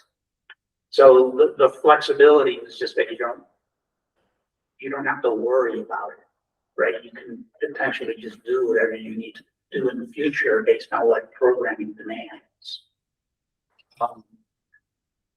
You're asking us if we would recommend you do that. It's not my money, but I think that it provides you flexibility in the future on what you put on the roof, what you might want to do internally in the building, in the way of expanding square footage. It might allow you to put in some windows now and then in the future add even more windows. You know, is the $2 million worth flexibility for the longevity of the building? Okay, that's good. And then does the demolition include demolition of the two houses to the east of the building?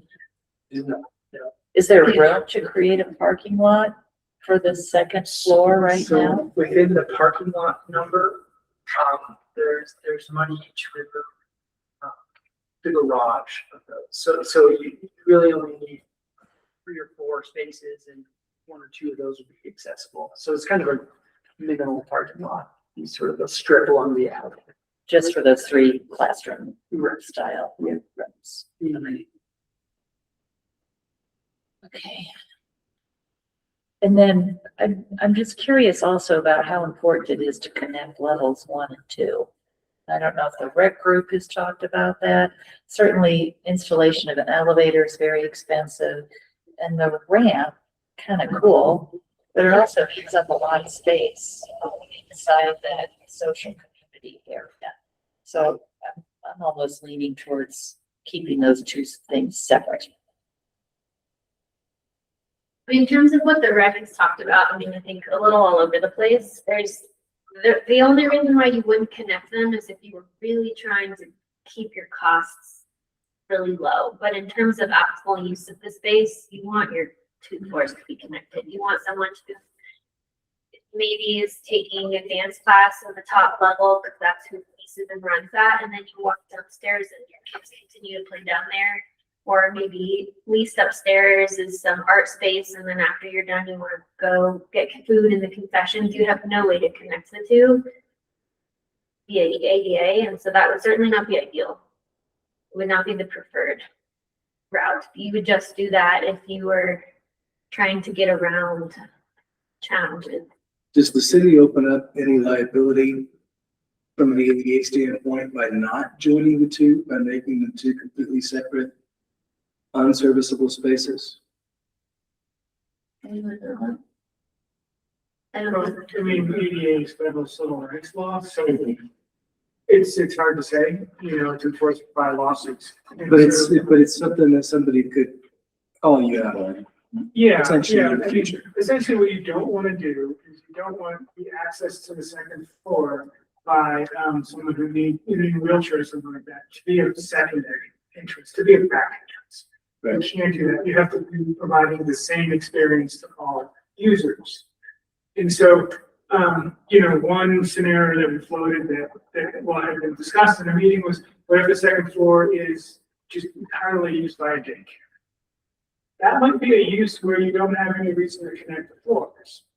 And you would have a main entrance to it. But if your daycare was also intending to use the gym, Half the class can't use the gym and the other half can't. yeah, you run into Right. an issue there. So, So potentially, we're opening ourselves up to liability. And it's only, I'm only asking a 10,000-foot question. If we had 2 separate spaces there. yeah, depending Somebody on could how you operate it. I mean, you can operate it and cause yourself that liability. You could operate it and not have it. But about the only thing we could do is lease the second floor to a private business. It is completely and totally separate from anything on the first floor to eliminate any potential future liability. That would really be the only use we'd have for it. Yes. That wouldn't open us up to some type of future liability.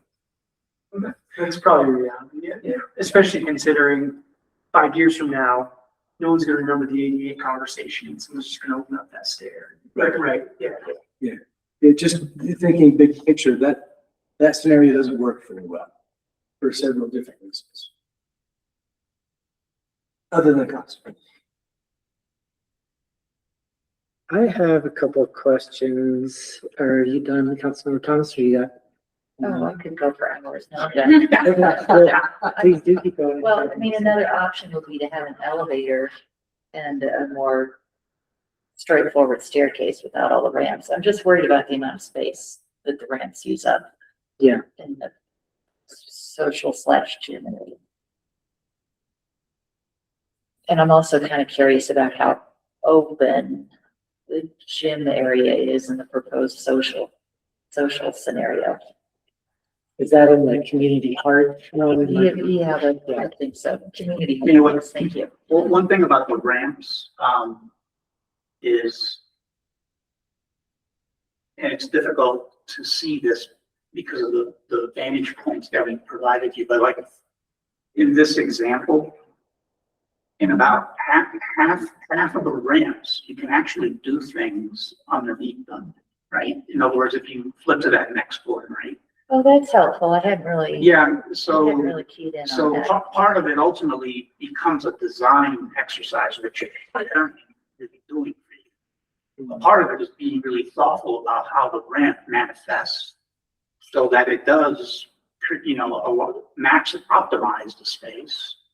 And, in this particular instance, it was really about trying to develop a compelling environment with a lot of different things going on in it, right? I mean, that's why we call it social. And, one scenario, and this one, of course, has the least amount of cost recovery, right? A scenario like this. Right, lower than an open gym. Potentially. Charging. Right.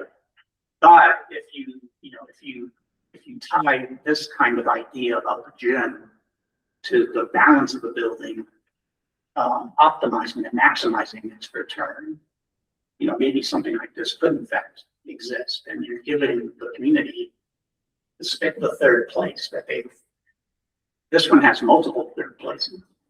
So, Yeah, thank you for pointing that out. And I like the areas under the ramps because it creates more of an intimate space. So not right. everybody there is playing Legos with the 8-year-olds. You can be someplace else and do something else. Yeah, we have a hypothetical version of this, which it wouldn't look exactly like this. I'm just giving us an idea, right? But the idea is, imagine if any of you've been to like a Latin American country, every single city has a plaza. And in the center, there's places to sit, there's people rollerblading, there's food all over the sides. And it's just like the place people are, and many things are happening at the same time. So you might be eating, you might be playing, you might be chatting in a corner, you might be in a little room here, like on your computer. It's intended to capture that concept. Thank you.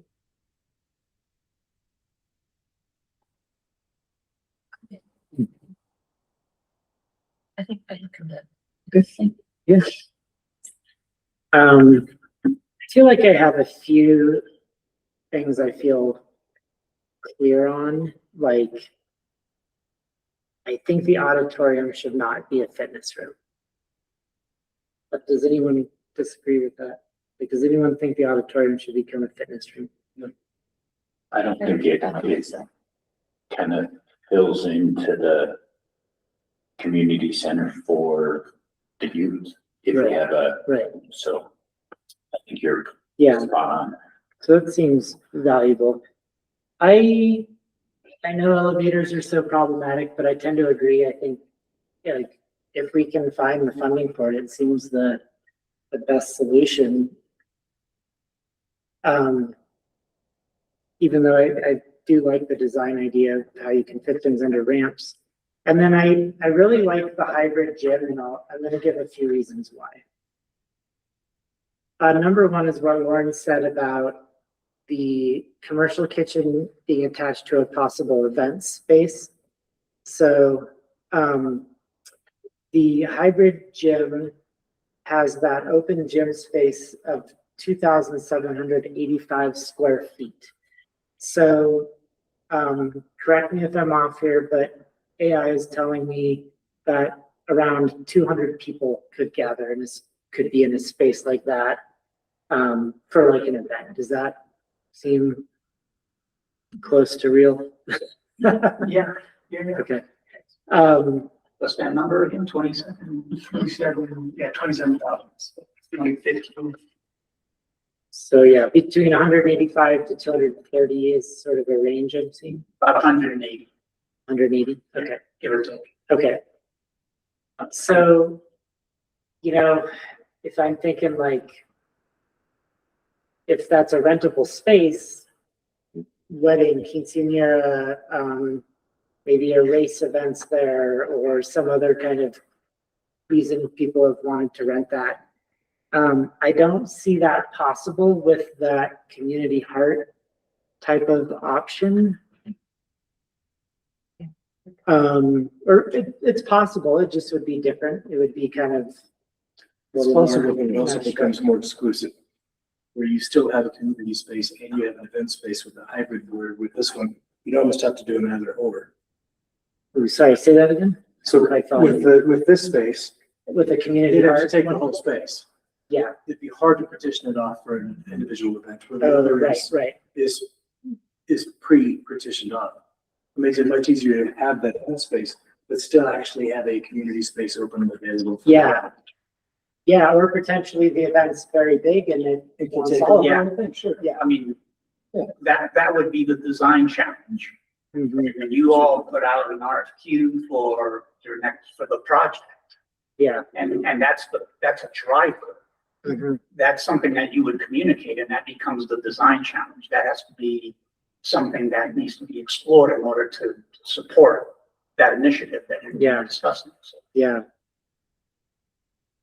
And then the other reason I like the hybrid is I have this sense, and I got it from downtown business owners, that in Leadville, you need to be able to cater to multiple markets from one shop. And then the successful business owners have kind of multiple things going on, like maybe they're retail and they're like Smokey's shop now, they're doing like gear repair and stuff and things like that. I don't think our markets are big enough to just be like, I do one thing and one thing only, and enough people here like that, unless your name's on. So I think like the amount of people who on any given evening or Saturday, enough people would want some combination of a gym to play in, almost a cafe vibe, seating, and then like a little kid tumble around zone. Like I could see that actually filling up versus if it's kind of all one plaza vibe place. Yeah. That's why I like the variety and kind of the separateness almost of the hybrid. It's like there's separateness, but there's also like people would be interacting across generations and social groups. So that's where I've landed with that. I think it also gives us a little bit of a relief valve in case we lose a gym from one of the schools or those times when the public gymnasiums are all booked out for whatever reason. Yeah. Size wise, Money. not quite comparable. We could do some. You could do some. Yeah. yeah, and again, this was just one snapshot.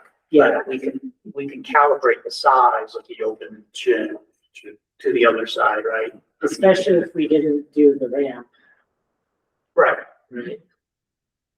And I think that open gym, like it, you know, the soccer team isn't gonna play indoor soccer in the spring when it's snowing there. But, you know, it could totally be a pickleball or a exercise class or a,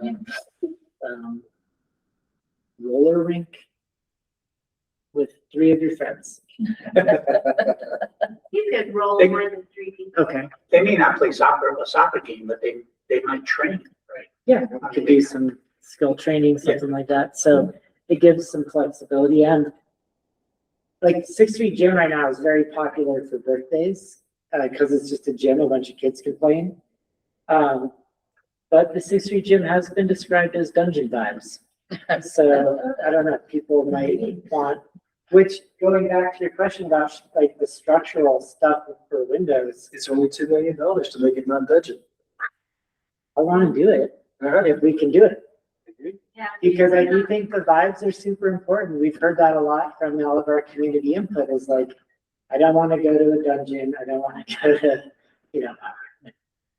And so I think it would be good to address that if we can. If we can't, it's another thing. So I would support, you know, when we're like pitching to managers and project, you folks who might be invested in it, I think that'd be interesting to include. And it would be big enough even to have to be a volleyball court, so.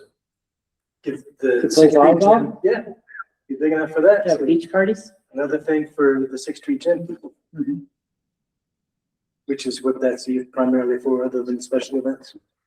Yeah, and volleyball is one of the bigger demands on gym space. There anyway, yes. Yeah. And in the community.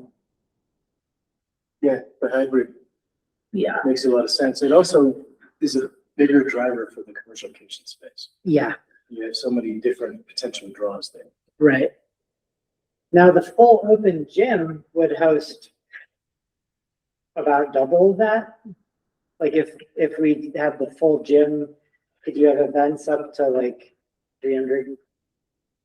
Yeah, you're doubling the number basically. So do you, I don't know, like part of the events that happen in town is like that. Well, but there you're competing with the high school gym, Yeah, the high school cafeteria. We have spaces that are that size now. yeah. Like the freight. We don't have the smaller spaces. How big is Street? Well, for one, freight has become an upscale option, so just as you're thinking about the market overall. Yeah.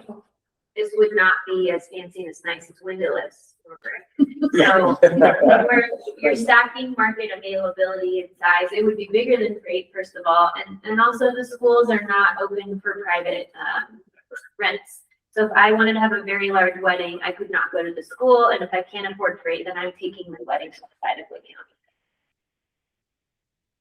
We're just Your asking. wedding. He said there was 8 of us. It was in county though. Sorry, did you say if it were the whole gym, it would be bigger than freight or the half gym? I think the occupancy for freight is less than 300 people. Okay. It's gonna be about the same size as half the gym. Right. It'd be about the same size as the hybrid concept. So the hybrid would be like I'm just trying to picture like what that I would. wanna say, yeah, freight's 160. Something like it's like under 200, I Uh-huh. think is their capacity for big events. And yeah, the cost differential is large. Freight advertises 220 guests capacity.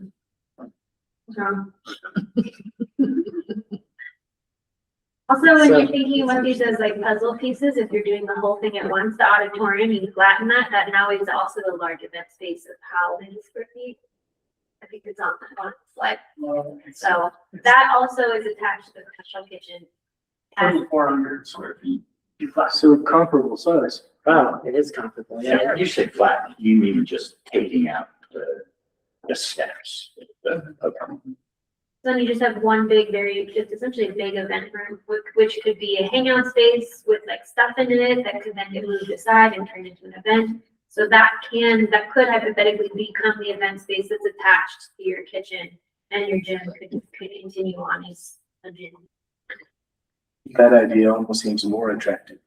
Turn that into an event space, have your gym space, and then have a community hangout space.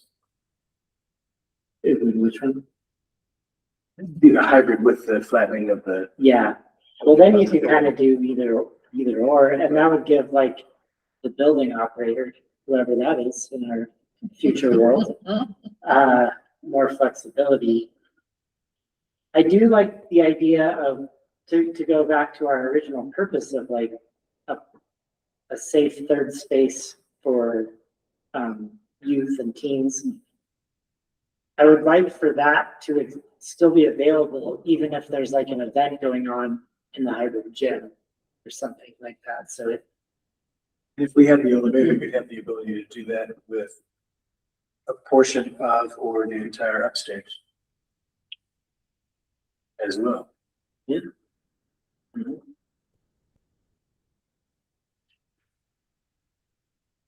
So with the last 5 minutes, I think, we want to just make the most of the folks who are in the room with us now, the architects, and y'all can keep talking with me and each other for however many months. But narrowing, sort of narrowing on like the best version could be helpful for them to do a slightly more, you know, a nice, like, here's your program. So is that something you all feel like you could give some feedback on more concretely? It feels like we're landing on the hybrid approach and turning the auditorium into a flat service event center or event space. Which can then be flexible for all kinds of. Flexible things, for all kinds of stuff. And the commercial kitchen. And the elevator? This last weekend at my retail store, I had 2 different clients come in wheelchairs. One of them is a lifelong local who comes in occasionally. And I can't imagine her mother being able to push her up that ramp. I really just can't. I mean, she had a hard time getting in the threshold of our store. I can't imagine going up 160 feet of ramp. I mean, I know there are places to rest, but I think that's a valid consideration. And Yeah. unfortunately, she doesn't have the luxury of an electric wheelchair. So even if we had no, I know that would be usable. It would be legal. I just don't know that it's usable. And if that hadn't happened this weekend, I wouldn't be thinking about that, but that's something to consider. I definitely like the idea and the concept drawing right here. If it were really big space, then, but I think you're right. I think it takes up a lot of space. Yes, we can use the space as shown in the drawings underneath. Well, there's not to say that we couldn't do some of that anyway, with some half-level nooks and crannies that maybe there's a hybrid option there as well. But I mean, right now, at least the number is 460 for an elevator. Yeah. And I was like, is that right? It could possibly be Sure. worse than that. Can we get that now? Because it seems awfully inexpensive for what we're getting. And they're only getting more expensive. But yeah, that seems like the smallest reach of all. To make the building truly accessible and usable. Agreed.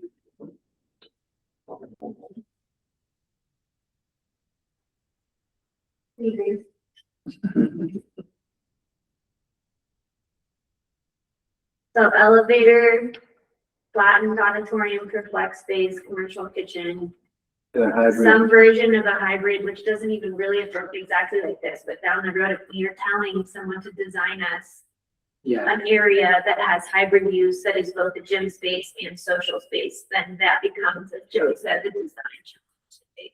If we had given them that challenge from day one, they could have done it for us, but we just Sure. decided today. But we would add 20% to our space if we had an elevator and didn't have to have all that ramping. Even if we had some multi-level areas, which would be interesting use of the space, but it also would keep us from infringing on the gym space as well. Yeah. So there would really be a way to maximize those uses. There were some decisions around how we design the bathroom spaces too. I don't know if you want to give feedback on that. It's been built into various versions, but you can essentially like pay more for the new design, which is just more efficient use of space, or you just renovate what we already have, which is the cheaper version. For any of you that have been in the building, behind the current bathrooms, there's like the old boys locker room, which is just like a windowless hole, which could be used for a number of things. You could like flatten that out, make the walls nice, put a bunch of like play equipment in there, and you now have an indoor play area or it's storage. But what they're suggesting is you could also just push all the bathrooms back there, and that opens up opportunity for space. But every time we do that and pull down walls and redefine, our cost keeps going up. So just like we picked the higher cost elevator option just now, we picked the higher cost kitchen item, it's getting us closer to that 10 million, which if you then came to me and said, Lauren, how can we raise $10 million? I'm like, I don't know.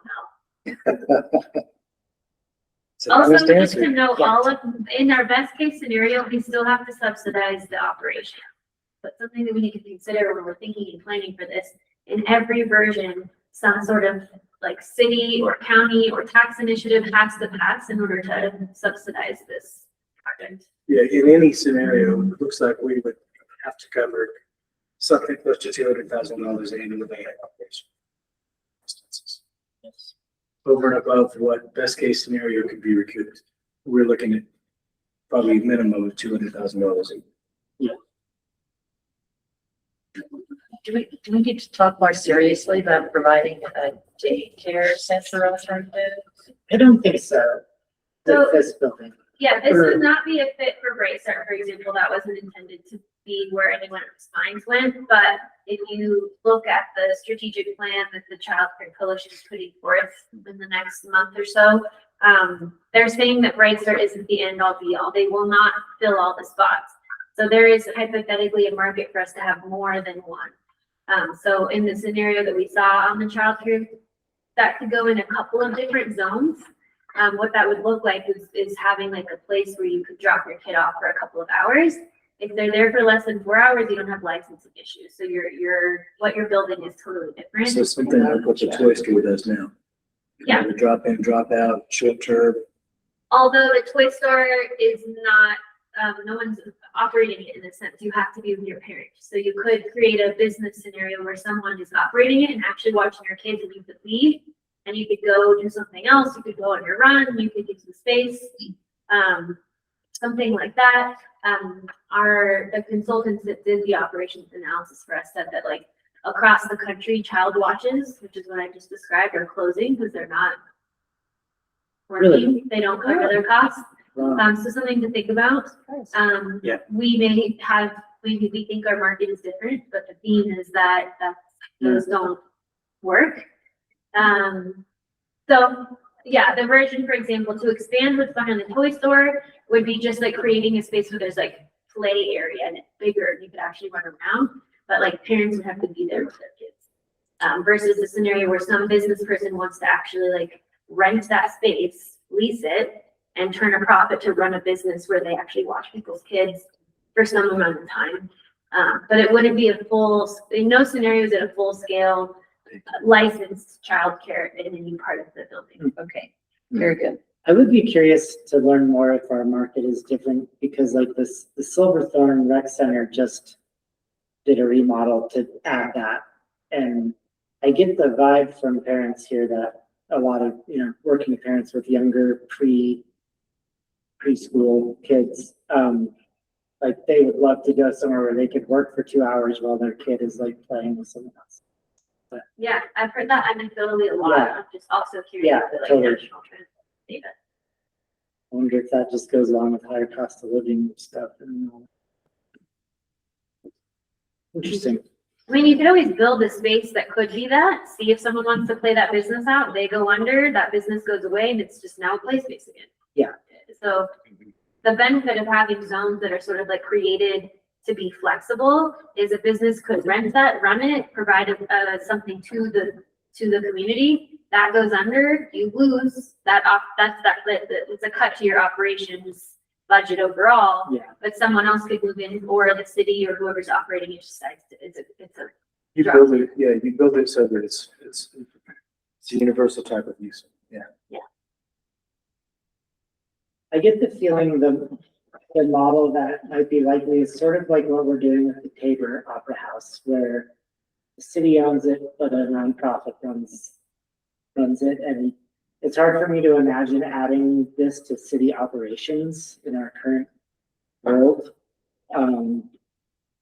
Certainly an option, but my guess is it needs to be a partnership with one or many. We also need to look at what the trials and tribulations that the rec department is having with the county right now, with trying to do some of those things as well, with Go and the others. That's tough. There's just not a lot of funding out there for that. It's not to say that it's not the right Yes. use.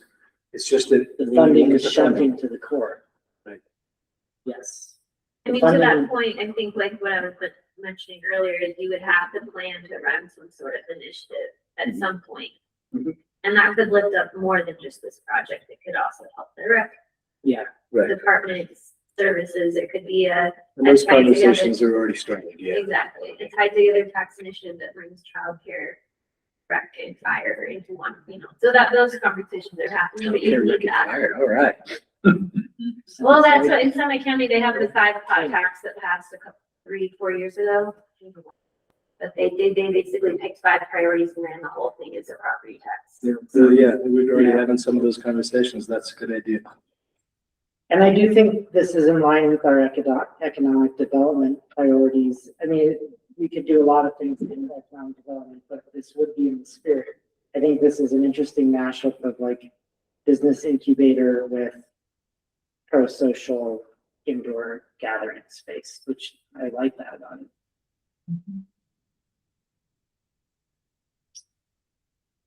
Okay, well, we're about at our time, a little over. Anything else before we adjourn? Thank you.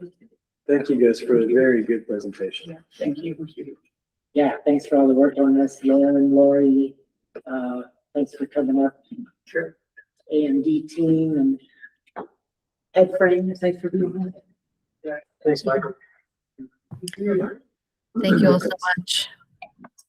Okay, it is 8:06 and this work session is adjourned. It doesn't work.